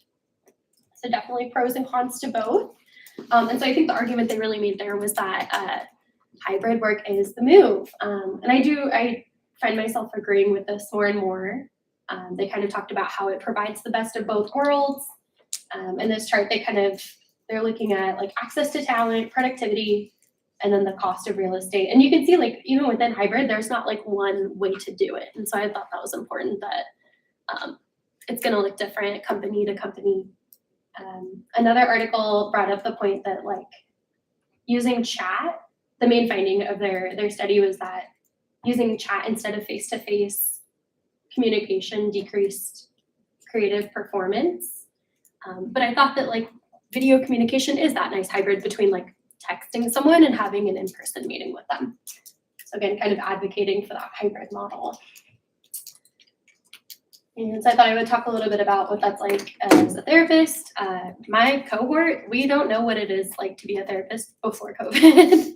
So all of us started in my year, the pandemic was in spring 2020, and most of us had our first clinical experiences in like fall 2020. So even though we've gone to seeing clients in person now, it's not without considering like I still wear a mask, I still do temperature checks and social distancing and all that. But at that very beginning part, we're meeting clients online, and the idea of like meeting in person was like terrifying because I hadn't done it yet. And so I'd only seen clients virtually. And now I get more nervous about seeing a client online because I work with kids and I'm worried about holding their attention and all these other barriers. What else did I want to say? I also think it's not exclusive to therapy, but I also think it's important to consider that there's like two parties here. So like clinicians, what's their preference in person versus virtual, but also clients too. I know a lot of clients have an opinion on whether or not they prefer to be seen in person, virtually. And so there's kind of two sides that you have to take into consideration. Some of the things that we do and services that we provide just literally can't be done virtually. Obviously therapy is an exception, but some psychological assessments can't really be done on Zoom. So we did not get that experience, at least not at the level or frequency that we would have if it would not have been for the pandemic. I also have recognized the value of meeting in person. I've been in the office for like ever. But there are some people that are just now starting to come back at my current practicum site. And it's so funny to think that I've been emailing these people for 1.5 years now and I've never seen their face. So I'll see them in the hallway, I'll introduce myself, and come to find out, you know, we've been messaging back and forth for months now. So that's been really unique. But it is so helpful. I think I really like underappreciated the value of just having someone next door that you can go, "Hi, can you show me how to do this really quick?" An invaluable experience. So I thought to round it off, I could ask you guys, you don't have to be in therapy to answer, but would you prefer to see your therapist in person or virtual? Just like for my own curiosity. So raise your hand for virtual. Okay. And raise your hand for in person. Okay, interesting. Yes, I could get into that too, but I will say on the clinical side of things, I can see both opinions. Was their hand up? Oh, beg your pardon. What do you prefer? As the clinician, oh, it's so hard. I don't know. I do notice, I mentioned something in there, but I didn't want to go over. I have noticed after doing both that there are things that I do miss out on, or like a client will be like, "Yeah, I'm really fidgety right now." And I'm like, no, right? Because I can't see your hands, I can't see you shaking your leg, anything like that. So there are a lot of like observational things that you miss out on, but I don't think it's anything, especially with adults, that you can't make up for. I think with like some of my younger guys, I have a couple that are like below 10 with ADHD. I would 100% rather see them in person. So I think it varies. Yeah. Sorry, that's not a great answer. No. Yeah. Do you happen to know if any research is being done on kind of the effects of therapy virtually versus not virtually? Like, just for myself and seeing my therapist, I've done now all, and I feel the way that I interact with them differently. But like you said, maybe you're losing some of the like body language. Yeah. But maybe like I feel like I'm sometimes more vulnerable when I'm not in the same room, or like sometimes like the WebEx doesn't work, so I'm on the phone, and then I even feel more vulnerable. Right? Yeah, like who's Where's the like balance, you know? Oh man, the last time I checked, I think it was probably like fall 2021. We were in like a neuropsych class and I was writing a paper on that because I was so interested. And so there wasn't a whole lot of research on it, but I think it's pretty mixed. Like it depends on who you ask, you know? I learned a really interesting one. I was concerned about like masks and like what that does to kids' emotional development and like their understanding of like facial expressions and things like that. And I remember researching that and finding that like one article said that yes, it like impedes that development, but like no more so than someone wearing sunglasses all the time because you can't see their eyes. And so I think like I'm always thinking developmentally because I work with the little ones, but yeah, as an adult.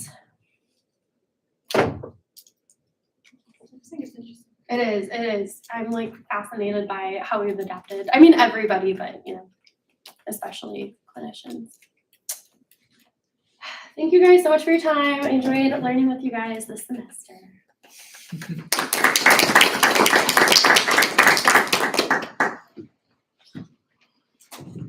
What advice would you give yourself on the first day A class today? of the first class of this semester? For IO. For IO, this class.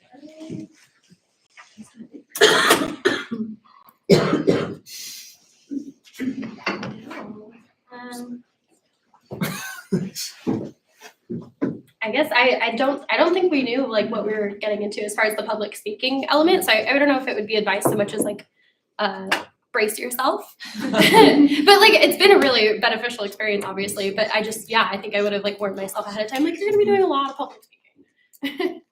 That's one surprising thing. Mm-hmm. Thank you. Appreciate it. Good job. We appreciate you. Oh, your phone. Oh, this is mine. No, someone's phone. Someone's phone. He can't. He's old. He can't walk. That'll just take me too long. All right. Sorry. So I wanted to talk a little bit today about leading in a remote world. The McKinsey article had a section on for managers and leaders, and I know that that might not be the context that all of us find ourselves in, but it is part of my journey in my career. And I think as we talk about what it's like to work in a remote world and some of the pain points that we can have with our managers and leaders, I think it's the other side of the coin sometimes, right? The managers and leaders and what their experiences in the remote world. And also, I think most of us will find ourselves in this role in one way or another in the next couple of years. So yeah, my thesis is the rules have changed, but the responsibility has still remained the same. I'm going to give you a little bit of my journey in my work environment journey in a second here. It's evolved, it's created different opportunities to refine my leadership. And I like this slide that really says leadership effectiveness matters no matter the environment, whether it's remote or in person. Our teams are relying on us to build social cohesion and trust building. And obviously the rules have changed on how that's being done. But like I said, the responsibility for leaders still remains the same to do it. So my work environment journey, I began my career 50 years ago. In 2011, I was hired at the accounting and consulting firm that I started my career at as a staff and associate. And the nature of my work was very consultant and accounting advisory based. We did a lot of financial statement audits for companies, and I'd go out with our teams on site at client location for 2-3 weeks at a time in one of their conference rooms, and we'd be there as a team together for 2 or 3 weeks, and our managers would come in and out and check on us, periodically. But it was very much an on-site type of work experience. Interesting in the fact that I was rarely in the office, but I was always on site with my team that I was working with for a consistent period of time. So that's how my career started.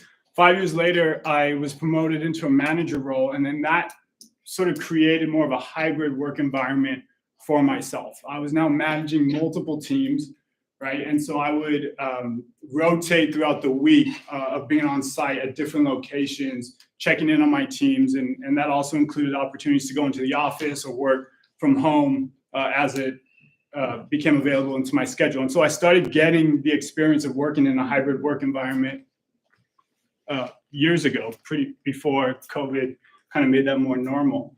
A couple years later, then I was a senior manager. That type of work environment remained the same. And then the following year is when COVID happened. And now this hybrid sort of situation that had been very much normalized in my experience and in our accounting and consulting world experience became fully virtual like overnight. And it was interesting having the technological resources to do it and some familiarity with it, how significant of a change that still was for me to go from hybrid to fully virtual. It created a lot of challenges, some of which the McKinsey article pointed out that I very much resonated with. It was much more difficult to create cohesion with our teams. It's even if I'm not seeing my team every day, to come out and be there in person and ask them how they're doing is significantly different than knowing your team is fully virtual and sending an email and asking a question. So cohesiveness was something that had to be, it was just a challenge initially. Changing communication methods. To be somewhere in person and just be present and someone to be able to ask you a question, even if you don't have the opportunity to answer it in that moment, but you still being there throughout the day and being able to get back to them an hour later, right, is a totally different experience than someone pinging you, asking you if you have a question, if they can ask you a question, and then you having to set up a WebEx or a Zoom or coordinate with their schedule 3-4 hours later to answer that question, right? It's a totally different ballgame. So changing communication methods was a significant challenge in managing and leading, providing clear expectations and accountability.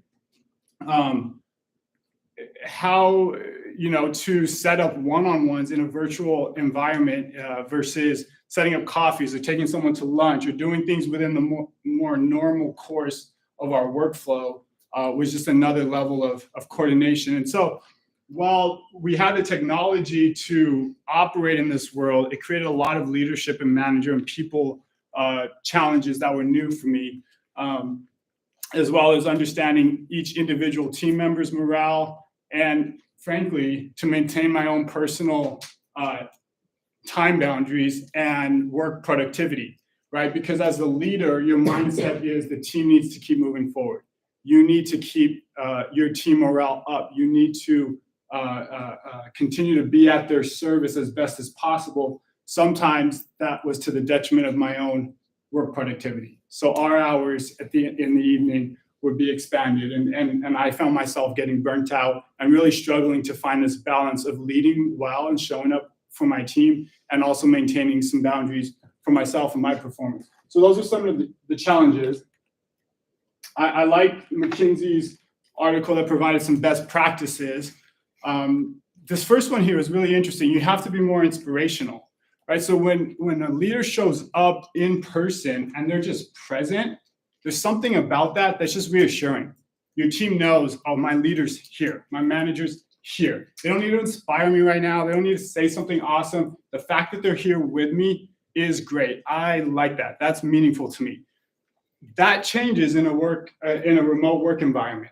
Right, you're not seeing your leader as often. His or her physical presence isn't with you as frequently, and so inspiration, encouragement, support becomes a lot more important in that environment. And so that was something I had to learn in our virtual check-ins and meetings. Creating informal interactions.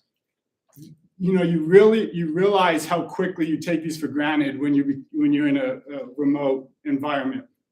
Walking down the hall, sitting across from someone, just having candid walks to get coffee or lunch, right? All these things change and need to be recreated in intentional ways in a remote environment. So we started doing virtual happy hours together, or having parts of the agenda that were open for questions and just conversation. How is your week going? Things like this. I think the McKinsey article called them fireside chats. These things started becoming more of we became more intentional with these things as COVID went on, and as we started realizing that the social aspect of the work environment was starting to be compromised. I think it's important to role model the right stance. Our presence in the office or online can give off the impression on whether we just tolerate working remotely versus encouraging it. And so just being aware of every decision you make as a leader and I make as a leader sets a tone and sets a model, sets an impression on our teams on what's appropriate and what they're allowed to do and what we encourage and allow them to do to be productive. So the last one that I want to touch on here is not relying solely on virtual interactions for key messaging. It's knowing that certain messages, certain things that need to be communicated, even if you can communicate them to your teams virtually, we know those aren't always the best mediums to do so. And so it's being intentional to go out of your way and set up the right sort of conversations to have key messages, even if it's a phone call, even if it's setting up a coffee or a lunch, when that's no longer the norm, that goes so much further in having the effective medium of communication and the teams notice, the individuals notice, because if that's no longer the norm, they know you're going out of your way to deliver a conversation, whether it's a one-on-one with feedback or whether it's a challenging, holding someone accountable. They know you're going out of your way to do this in the most appropriate way possible. So all of these were things that the McKinsey article suggested as best practices. A lot of these were things that I learned and had to learn and grow in as a manager and as a leader during COVID, being in a fully remote environment. But I want to know what you guys think. I really want to know not just about what your experience has been working remotely for you personally, but what have your experiences been for those of you who do work remotely with your managers, with your leaders, And what are some of the positives and maybe the pain points that you guys have had as you've gone through that experience? Yeah. I think when you talked about managers being present, like working at my last job, we had some managers that would work remotely, but you can't work remotely in direct care, like I mentioned earlier. So it's just like having that like support. Like I think some people can do it, you know, but there's just certain careers like you cannot work remotely. So even when managers do have the option to work remotely, and the ones that still like come up and show up with their direct care staff was really important for me. Mm-hmm. Absolutely. Yeah. It's interesting for me because I went from during COVID working like in person. We were remote for a while, but mostly in person, and now I work totally remotely. And in person, the organization, we were expected to stay in our offices, to not socialize with each other. We weren't supposed to go to our leaders' offices to ask questions. If we had a question, we needed to email it, and they would get back to us like 1 or 2 days later. Versus now working remotely, and we have like all these meetings set up throughout the day to socialize and connect with our leader and check in. Like remotely, just because my new company has done it so well, and reading through these articles, I realized like all of these strategies they've implemented. But like, yeah, I'm actually getting a lot more support and feel Interesting. That's cool. a lot better leadership with the remote. Wow, that's cool. That's awesome. So you kind of have the reverse that a lot of people. Yeah. Yeah. So I would say I started remote and my boss is in Arizona, so it's been remote regardless. And she's a really good manager where she's attentive with everybody. So that helps the work environment and the culture, even though we're remote. mm-hmm. So you can feel that she's giving you Yeah. the full attention when Yeah, she's exactly. in. And she'll even be like, "Oh, are you free in 5 minutes? We can talk about it," and just make a little WebEx meeting and then just talk about it from there. And she's a very collaborative person, so that helps with implementing better things in our organization. Awesome. I thought I'd share a few stats because I think when the pandemic happened and everyone was adjusting, including managers and leaders, to the remote work environment, I think access to one another was now, we had full access, right? And so it was meetings and meetings and time. And so I was curious how that's remained a couple years later. And I was pleased to see that there were improvements in the amount of working hours and the amount of time spent in meetings. And I wonder, I don't know the answer to this, but I wonder if some of the learnings that leaders and managers developed going through 2020 have contributed to some of these efficiencies. But as you can see, in 2020, SHRM reported that 70% of remote employees were now working weekends, and 45% of them were working longer hours during the week.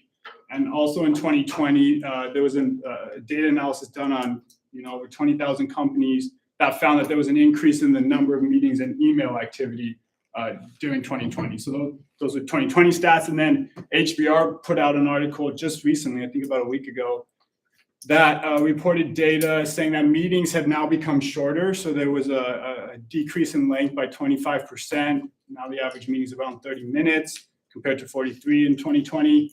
And also that more one-on-one meetings are being scheduled spontaneously, right? Because I think people are realizing the value of those informal check-ins that I was talking about earlier. And so that's increased from 17% to 66% a couple of years later. So I think it's evolving, and I don't think, I think this is obvious. We're not going back, right? We're only going forward, and then we're working together as leaders and employees to figure out the best ways to do this well. I definitely agree with the earlier presentation that said I think hybrid is the model. There's something you cannot replace by being in person, and yet we have the technology and the efficiencies to allow us to also work virtually and connect with people in different countries and create other opportunities because we have those virtual opportunities as well. And so it'll be interesting to see how this continues to move forward. On that note, I found this quote to be encouraging. by Michael Dell. He says that it's through curiosity and looking at opportunities in new ways that they've always mapped their path at Dell. There's always an opportunity to make a difference. And so I think, especially in leadership, that is a posture that I want to have. And whether we are leaders or whether we're employees or whether we're on teams, managers, whatever the case may be, I think there's always opportunities to make a difference, to use our curiosity to map our paths forward. So with that, thank you.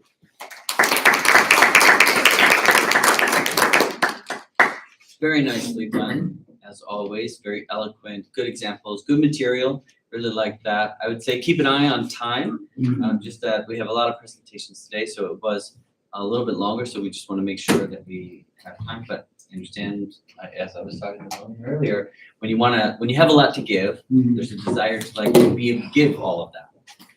So that's a challenge. And limit how could I possibly ask people to limit how much they want to contribute to this group? It's quite challenging. But good presentation. Well done. Thank you. Can I ask how long it was?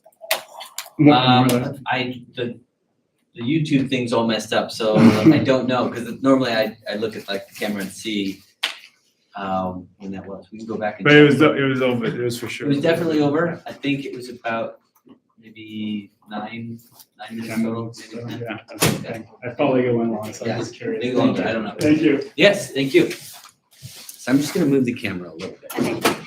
While I'm getting set up, I put a link in the presentation spreadsheet that has you sign up for a Mural account. It takes just a couple of minutes. It'll ask your email and then it'll ask you a code. And you can unsubscribe from all of it afterward, but you do need an account to participate in this. So if you don't mind doing that. And then after you do that, I put a link under it that's gonna be the interactive whiteboard that we're gonna use together. Also, I might need help switching this over to my laptop if anything else.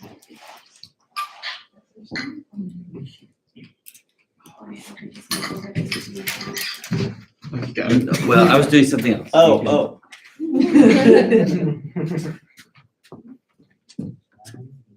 This one. Oh, you're good. We can do this. Do this. I just need to see this.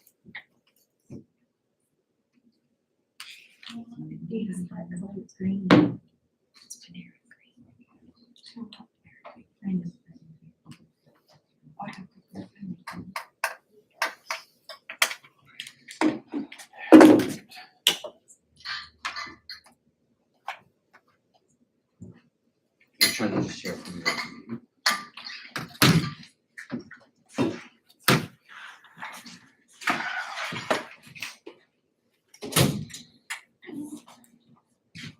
Do you know any magic tricks?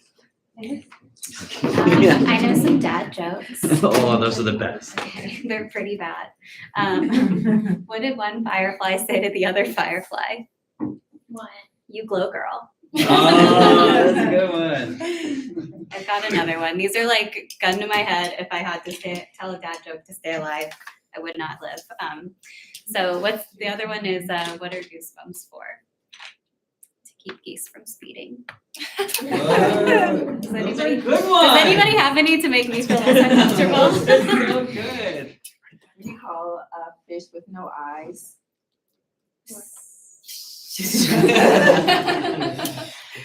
So I gave him to that one. I was like, I don't know why I'm the most nervous I've been to present today. Oh, you want to do it at the end of the week? I think it's Are you because I sad to don't say have a goodbye warm-up. to? Huh? Are you sad to say goodbye to us too? That's all I got. Yes. Might be a ring. The right answer, yes. Oh, do you want to try a different? Are we supposed to be doing something? No. Is it HDMI? Is that what you're using? And type C? That's all I got. Yeah. I don't know. Yeah. Picking it up.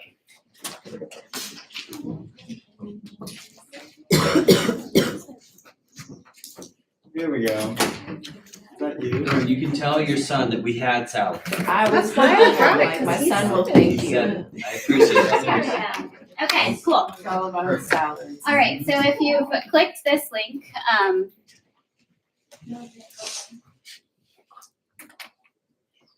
Very green.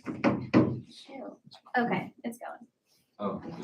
Okay, whenever it appears. So hopefully, did everybody have a chance to set up a mural account? Yeah. And then click on the other link? Okay, cool.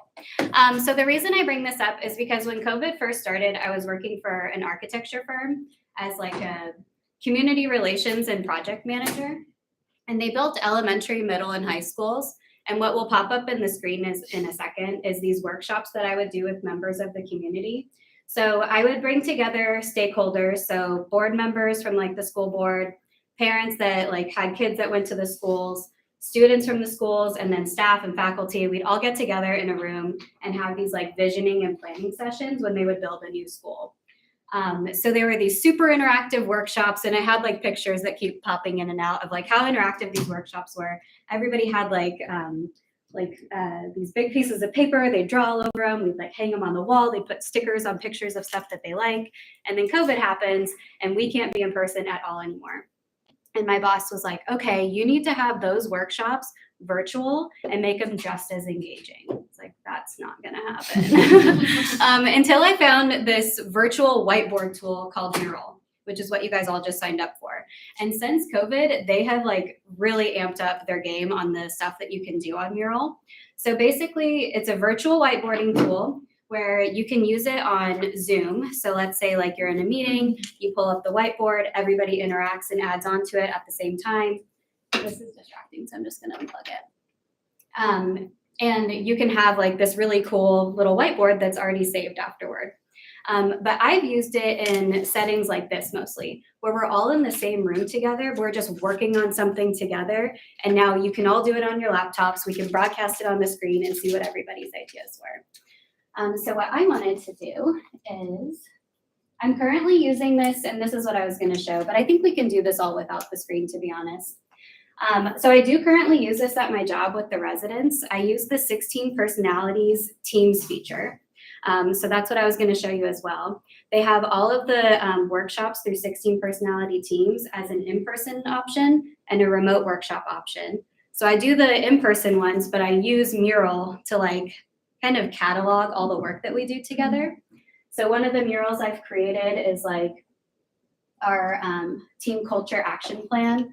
I'm gonna try and like put it in one more time. So it's basically, I pull up the mural, everybody logs on, and after like this one workshop we did, it's like, okay, these are the things that we all wanna, continue, do more of. So like everybody has a green sticky note of the things they wanna keep doing. Do less often, we put in yellow, and then stop doing immediately, we put in red. And then we're looking at the culture, like what do we want to improve? What do we want to keep doing, do less of, stop doing? And then we voted, they have like a voting feature in Mural. And so we just darkened those, and then everybody made like a personal action plan. So it's just a really cool interactive way to engage with each other. I'm sorry that it's so glitchy. But I do want you to have an opportunity to try out this tool on your own, because I think it would be, if you guys have a chance to just explore this website and see how you can integrate it into the work that you're doing or into like class presentations, anything like that, like I have loved playing around with it.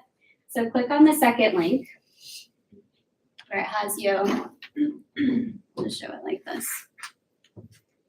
So it's gonna look like this because everybody like access that page. Okay, so just try and play around with the tools, like where it says, what is your name? Just click on one of those sticky notes and type your name in. If it's fun, I can see like everybody's name with it. And then it's gonna ask you how you're feeling today. So just drag your sticky note over to the wheel. So there's like a sun and then clouds, and just kind of rate where you're feeling today.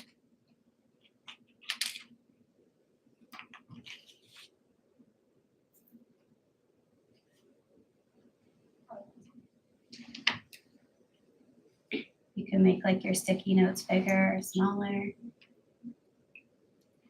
If you double click on the board, it'll make a new sticky note.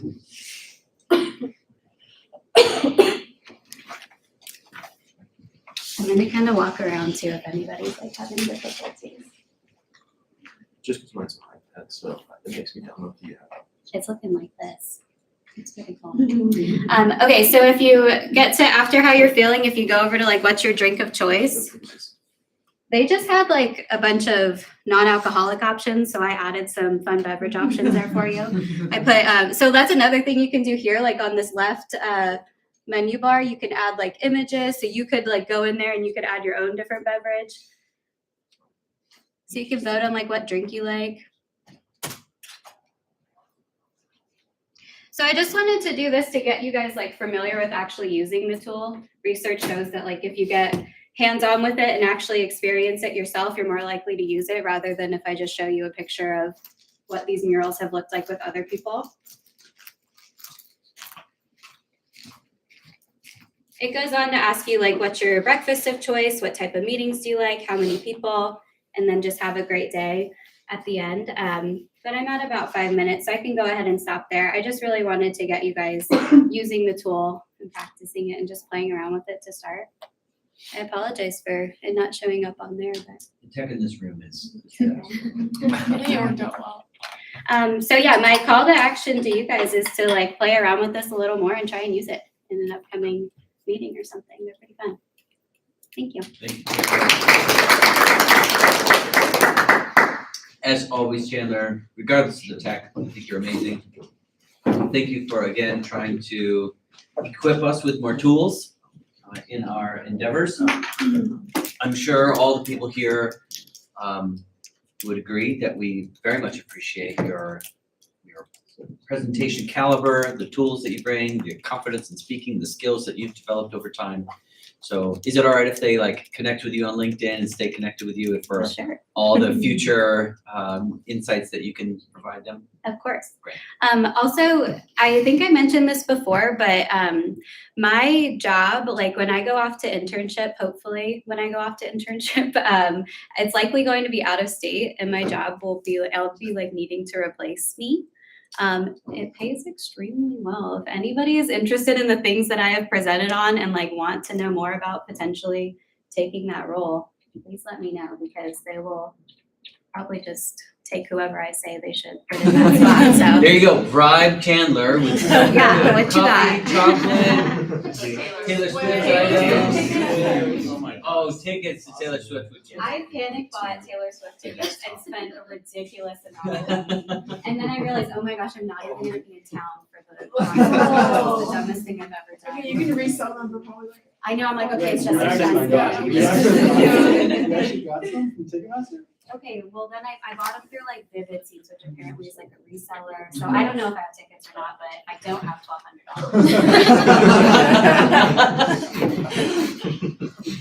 $1,200. Great, thank you, Chandler.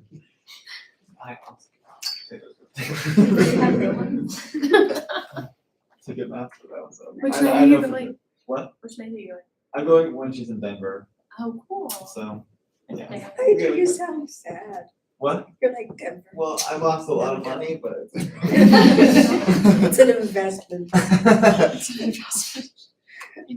We're ready, Will. All right, good evening, guys. So my presentation is all about Zoom fatigue. If I could get a really quick feel of the room, how many of you guys have either experienced this or are familiar with this? Both hands for me. Yeah, I think that this is a topic of remote work that was talked about a lot, especially at the beginning of the pandemic, but has not really been talked about a lot since. However, there is a very large amount of research about it, and undoubtedly this will be in the history books and in the textbooks in the future of what not to do and how not to approach remote work. So really quick, just a table of contents. I want to talk about how we got here, why we have this problem, how it originated, what we did about it, its impact on the workforce. It was very large to begin with. Then a quick comparison and just compare and contrast of in-person versus virtual work. And then just quick final thoughts on remote work itself, where we're at now, how it's going, what can we forecast for the future. So how we got here. COVID-19 pandemic ushered in a new approach to how we collectively work together. This, as we all know, really just reshaped things entirely. Work still has not gone back to normal, whatever normal was pre-COVID, and it probably never will. We've probably changed the workplace globally, not just in the US, but especially the US probably forever. I doubt that it will ever go back to what it was. This has led many to question if working in person was no longer necessary. I remember at the beginning of the pandemic, a lot of employers, including an employer that I was interning for, was questioning, we actually don't know if we need people in the office anymore. They decided to close down their office practically entirely, except for people who were extremely local, meaning just around the block.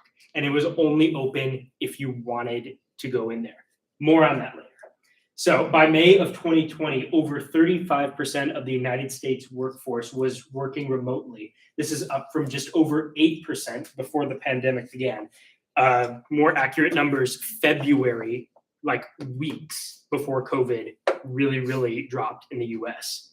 Just over 8% of us were working, and this means completely remotely. This is not hybrid model. This is not mostly like 75% remotely. This is 100% remotely, just over 8%. So a little surprised by those numbers, but by May, over 35%. And the statistics said that those numbers kept rising. Huge increase also in third-party video conference meetings, predominantly through the Zoom platform. The number said on this that over the course of about 4 months, Zoom went from 10 million users, about weekly, semi-daily use worldwide, to over 300 million users in, the number said a little bit more like 3.5 months, actually, not even a full 4 months. That's how much we were using this platform. So, impact on the workforce. After the major shift into purely remote work, employees began to exhibit strange amounts of fatigue-like symptoms, which baffled managers and scientists alike. Going into the pandemic and going into fully remote and virtual learning and working, it was a known factor that this is going to affect how we work. It was a known factor that engagement will probably drop a little bit, that employees will probably not be willing to talk as much. But per what the research says, there really just was no way to predict exactly how detrimental this was going to be. And it really was just a slap in the face to the scientific community, to the academic community, and especially to the workforce.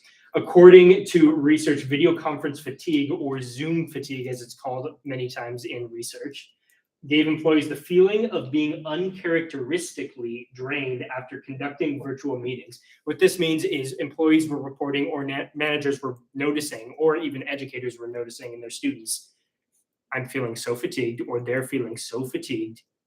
We're not doing a huge amount of work. We're not assigning a huge amount of work. What is going on here? This doesn't really make any sense. And I think of this as kind of one of those phenomena that we come across as just the human race every once in a while, where something is very, very deeply ingrained in human nature that we just tend to overlook for hundreds of years. And one of those things, I think, is social interaction. We didn't realize what kind of impact this was going to have on us until we didn't have it any longer. One particular study that I found of 69 employees concluded that nearly 93% of them experienced moderate to severe Zoom fatigue. And this graph that I have illustrates the fatigue effects. In the white, we have the trajectory of fatigue across the week. So it really just kept going up. Then the graph in the actual study further stated that on Monday of the next week, it was a bit of a reset. So Saturday and Sunday, straight down, we're able to rest a little bit, but it just kept going up a little bit higher each week. The gray trajectory of fatigue within a day, there was a slight dip, meaning fatigue got a little bit lessened throughout the day from 1 to 2. The research said this is possibly due to like lunch breaks, or when students or faculty or staff were able to take just a quick break and step away for a second. This was really only the respite from the day that they had in terms of fatigue. So in-person versus virtual. There are pros and cons to both of them. Sticking mainly to the cons, virtual, same amount of work can be accomplished, usually with more efficiency. This is what managers and employees were really looking at the beginning. They're saying, we don't have to commute anymore. We don't have to have people commute anymore. Some of them said, we don't even have to have an office space anymore. This just isn't necessary. We don't need this. We don't have to pay for all of these things. We can get the same amount of work done. Sometimes we can get even more work done without paying for all of these expenses. I believe what people didn't count on, though, was the cons of in-person, non-artificial social interaction. Artificial social interaction is very, very strange. And it was something that we really got to taste, me especially as a student during this, having class in person. Dr. Fuller remembers that, and just how weird it was. A lot of it just over the screen talking with people when you think back on it. And a lot of us, we were in the same boat because we're relatively the same age. We were students during this time. It just didn't translate.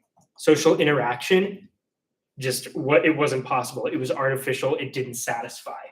Additionally, culture and cultivation, stronger employee relationships, and morale. There's no more water cooler talk. There was no more coffee room talk. The closest thing that I got to coffee room talk during this was breakout sessions. And that, as we know, just doesn't exactly suffice in terms of social interaction. This is something that we need. It's something that we crave, mostly just because we're human. I'm not making the case against remote work. It does work, and it can work very well for some people, but also per the research, social interaction is a need just of humanity. So where are we at now? Experts are now taking on the arduous task of creating a new post-pandemic work model that combats Zoom fatigue. So basically, we ran into a brick wall here. How are we going to move forward? The answer that most people are coming up with is hybrid models. Now, as we all know, hybrid models are not new, but for the majority of the workforce, mass hybrid models, that is a radically new concept. So just in final thoughts, moving into the future, hybrid models of work show promise of becoming more and more popular, mostly because they're able to strike a balance between cost efficiency and healthy employee engagement. Employees still are able to interact with each other physically and face-to-face, but they're also able to have the benefits of getting things done at home, virtually, online, when it suits them, when they're able to fit it in.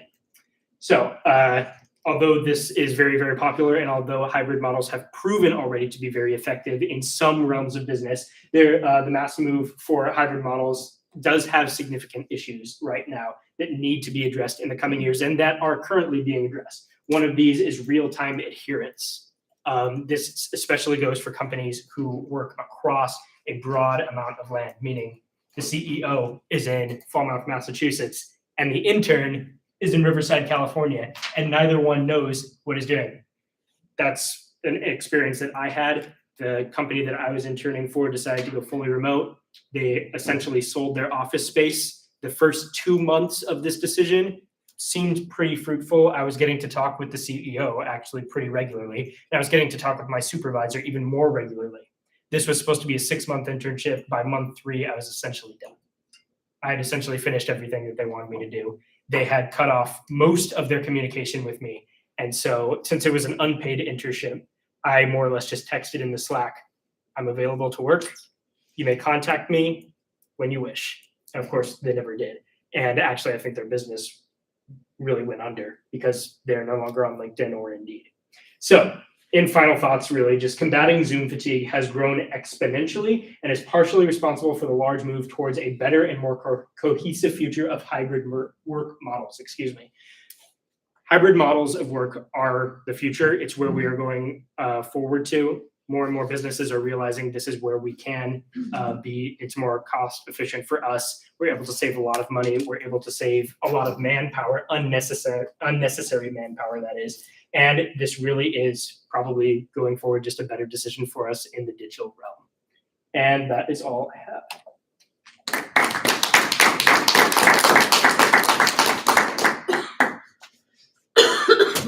Great content, really nicely put together. Good. I like the slides a lot. The graph on there, I'm guessing you had to create yourself to get the color scheme. So well done with that. Nicely done.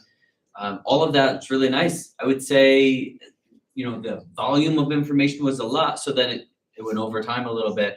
So there's always that concern and a difficulty with any 5 to 7 minute presentation. But it's a matter of paring that down to just the absolute essentials. And that's a challenge, but something we'll continue to work on. But nicely done. The information was great. Thank you, Will.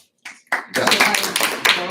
Yes. It's 4 minutes till 5. Yeah, let's hear it. Okay. Let's do it.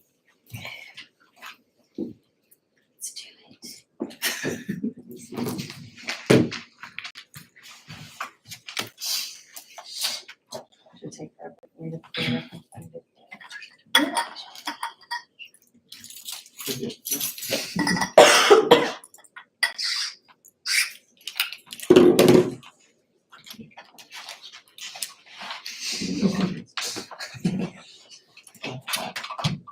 Can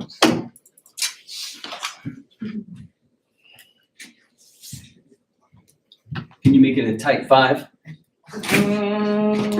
Try.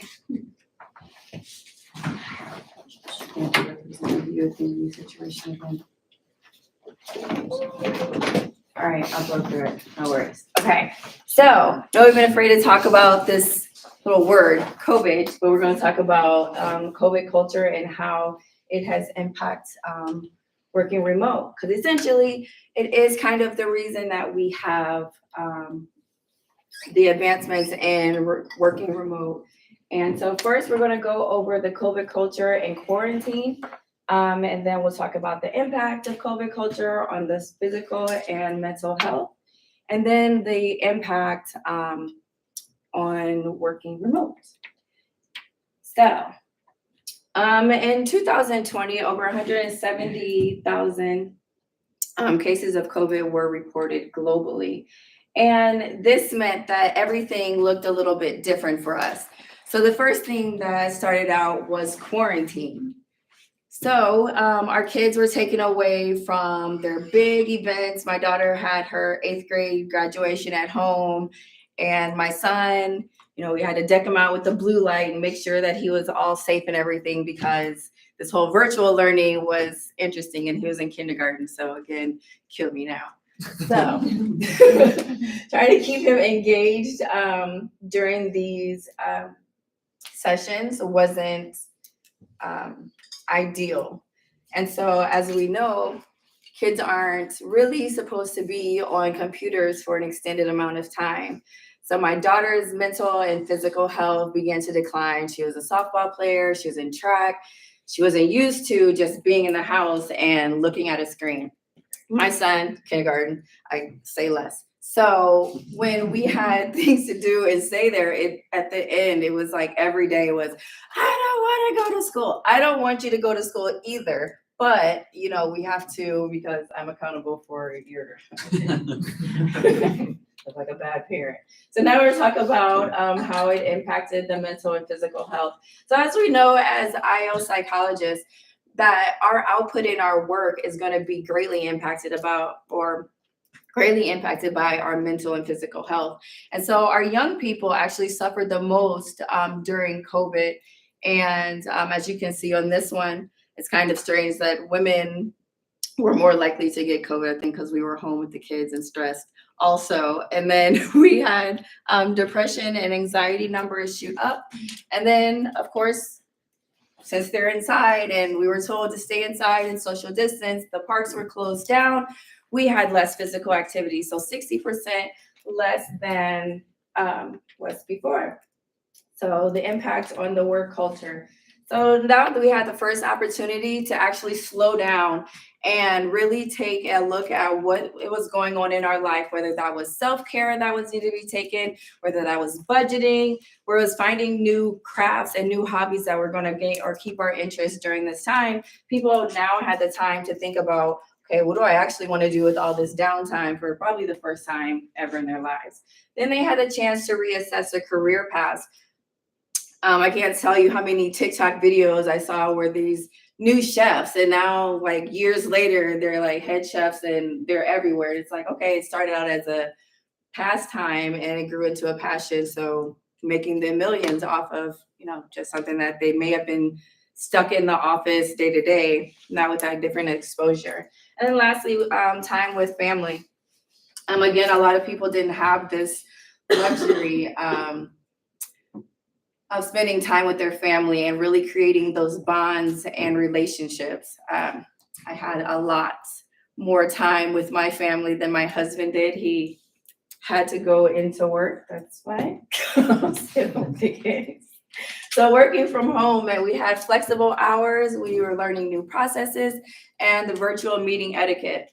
So as we saw with Kay's presentation with the pajama pants, we all knew how to like dress from the waist up and like keep it cute and hopefully lock the door so nobody runs in between, no hearing the dogs bark. So we kind of had to learn a new culture of interacting with our coworkers and groups. And then of course our accountability for timekeeping, either hourly or daily reporting, and new cyber security protocols. And of course, team building, I feel like would be most important to focus on when you are working at home, because you kind of have to rely on other people who are in your department to answer questions that maybe your boss isn't getting to you as fast as you'd like them to. It's good to have like a teamwork working environment. And of course, boundaries were developed. So again, people were debating or deciding what was too much, where they're like, okay, I've been going hard for 10 years and for what? And they were really trying to say, no, this is impacting my health, and knowing where certain boundaries were for them.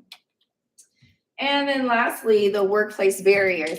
So as amazing as this sounds, working from home wasn't always ideal as a parent and as a new entrepreneur, but many people fought through this phase to get to the next stage of entrepreneurship. So more like 23% of new businesses and entrepreneurs emerged during the pandemic.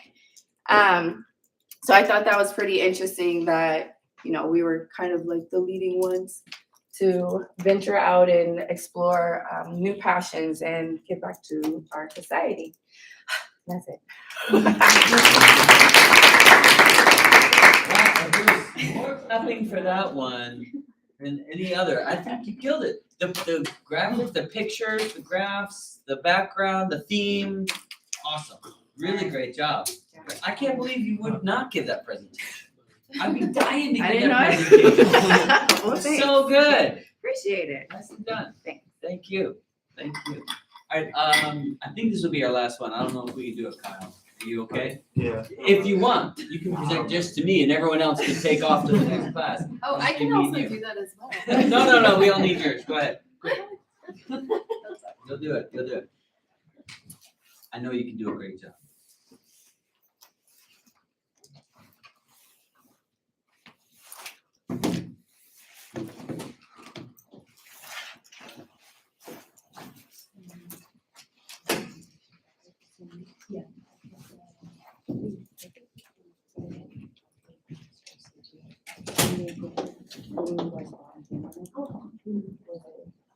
On his thing, or do you get to walk into your computer?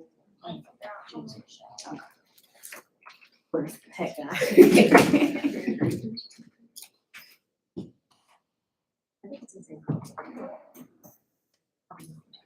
What if we show his name to her?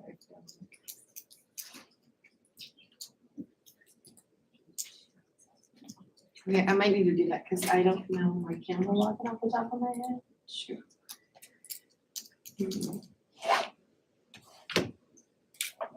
Oh, you want to do it on your computer? Oh. We can do that. Do you have HDMI on that? Maybe you'll need that. Hopefully that'll work out. Sometimes. Okay, put that there. Sure.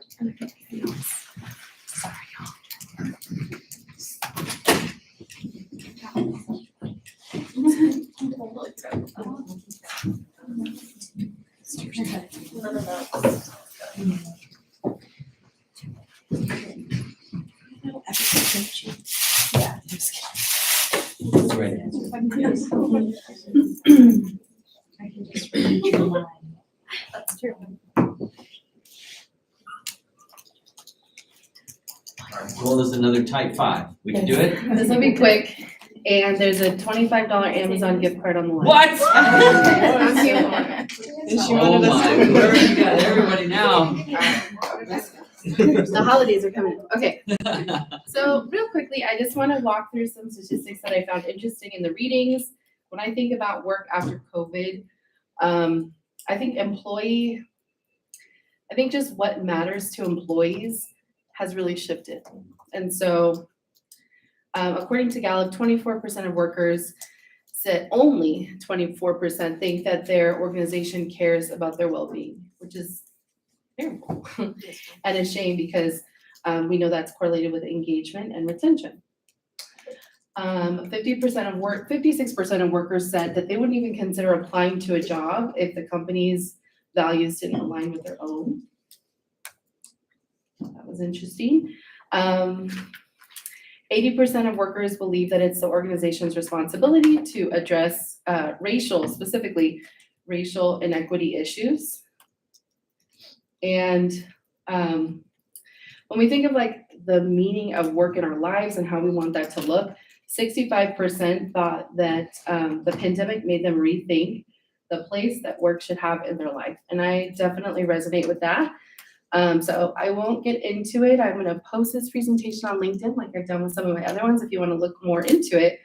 But in a very academically rigorous publication known as Elle Magazine, there was this story that really resonated with me again. They call this time the Great Reflection.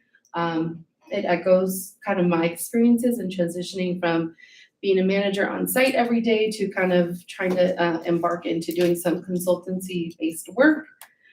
Some of the questions like, do I feel like I have the flexibility to live and work the way that I want? Am I given not only responsibility, but autonomy?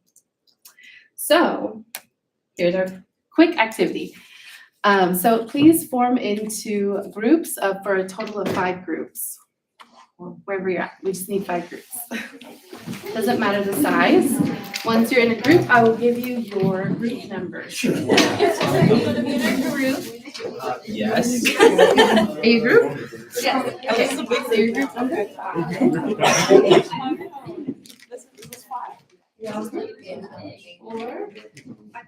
We need 3 more groups, so.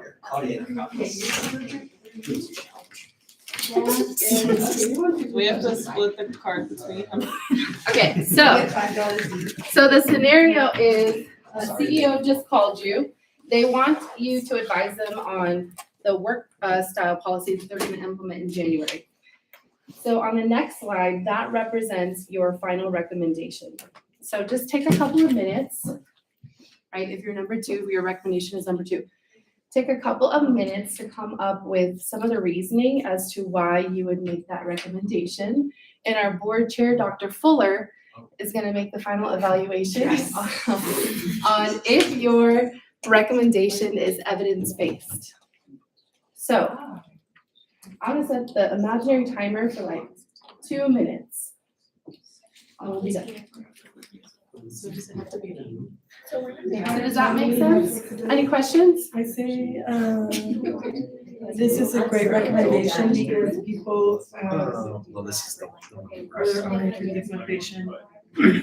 And yeah. What's the how to work life balance. use the reservoirs program that and how Yes. And then if they feel like they can't, they can set boundaries for themselves because they can go to the office when they need to. Yeah.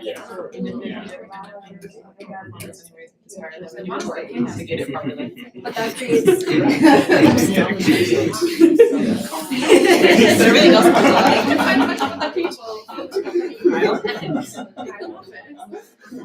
Okay, 30-second warning.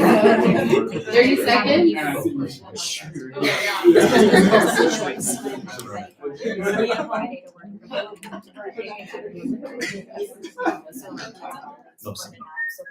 Okay. All right. Thumbs up if you're good. Okay, so in whatever order you'd like, if one or several of you just want to quickly share, I'll say one, a quick overview of why you made your recommendation. We can start this. Okay, so we agree that it's important to have a flexible work schedule where you can work at home and in the office. Unfortunately, a lot of people wanted to work from home on Friday, so we had to then decide which days you were going to be at home and which days you were going to be at the office so that we could evenly split how many people are at home and how many people are at the office. So that's going to be our recommendation. Thank you. Who's next? How about this group? Well, we decided that this would boost our employees' morale because they have the freedom to still go on vacation, which a lot of people couldn't do. What number are you? We're 5. Okay. A lot of people couldn't do pre-COVID, so now people are deciding, hey, let me work from this high-rise Airbnb in this cool city. But when I get back from vacation, I'll need the accountability to actually want to do my work so I can go to the office, since I have the opportunity to go to the office whenever. This research shows higher job satisfaction levels. And work-life balance. Great. How about this group? We are number 4, and we are the same as number 5, except for we have closed down our office space in order to save a large amount of money, as all the research showed. Money is We're now going to reinvest that money into our employees and fund programming. However, adult learning theory says that, adults really want to be able to choose their learning style, their working style. So we're allowing them to choose wherever they want to work. They have that total freedom, and we're going to have more money to give back to them. Beautiful. How about this group? We've got option number 3, which is your standard hybrid approach. This is really the best of both worlds, as Miley Cyrus said. Yeah, we avoid the consequences of Zoom fatigue and other problems with full remote. We also, get the benefits of both. Awesome. One other group, did everyone go? Yeah, Okay. Board Oh, president? now I have to pick. This is just burdensome. I think it's a toss-up between all the groups. I mean, they're all so great. I think, was this 4? Yes. I liked 4. They had some good stuff in there. So I think very evidence-based. Yes, I think 5 was great, 2 was amazing, 3 is exceptional. It's all good. So thank you, Alina. Good job. All right, thank you for taking the extra time. I know this is way over time, but grab some food if you need to. Hopefully you don't need the break to eat because you have food. So, great semester. Whew. Wow.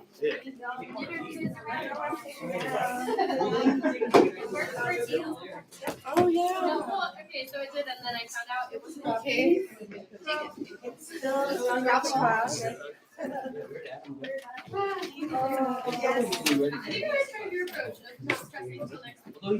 Oh my gosh, wait, I need a slice right now. Yeah. Okay. Getting ready for that. Also from last week. Oh, there's please go ahead.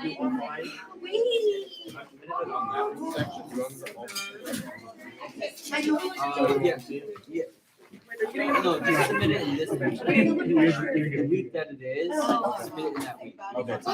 Okay. Alina, is this you? Thank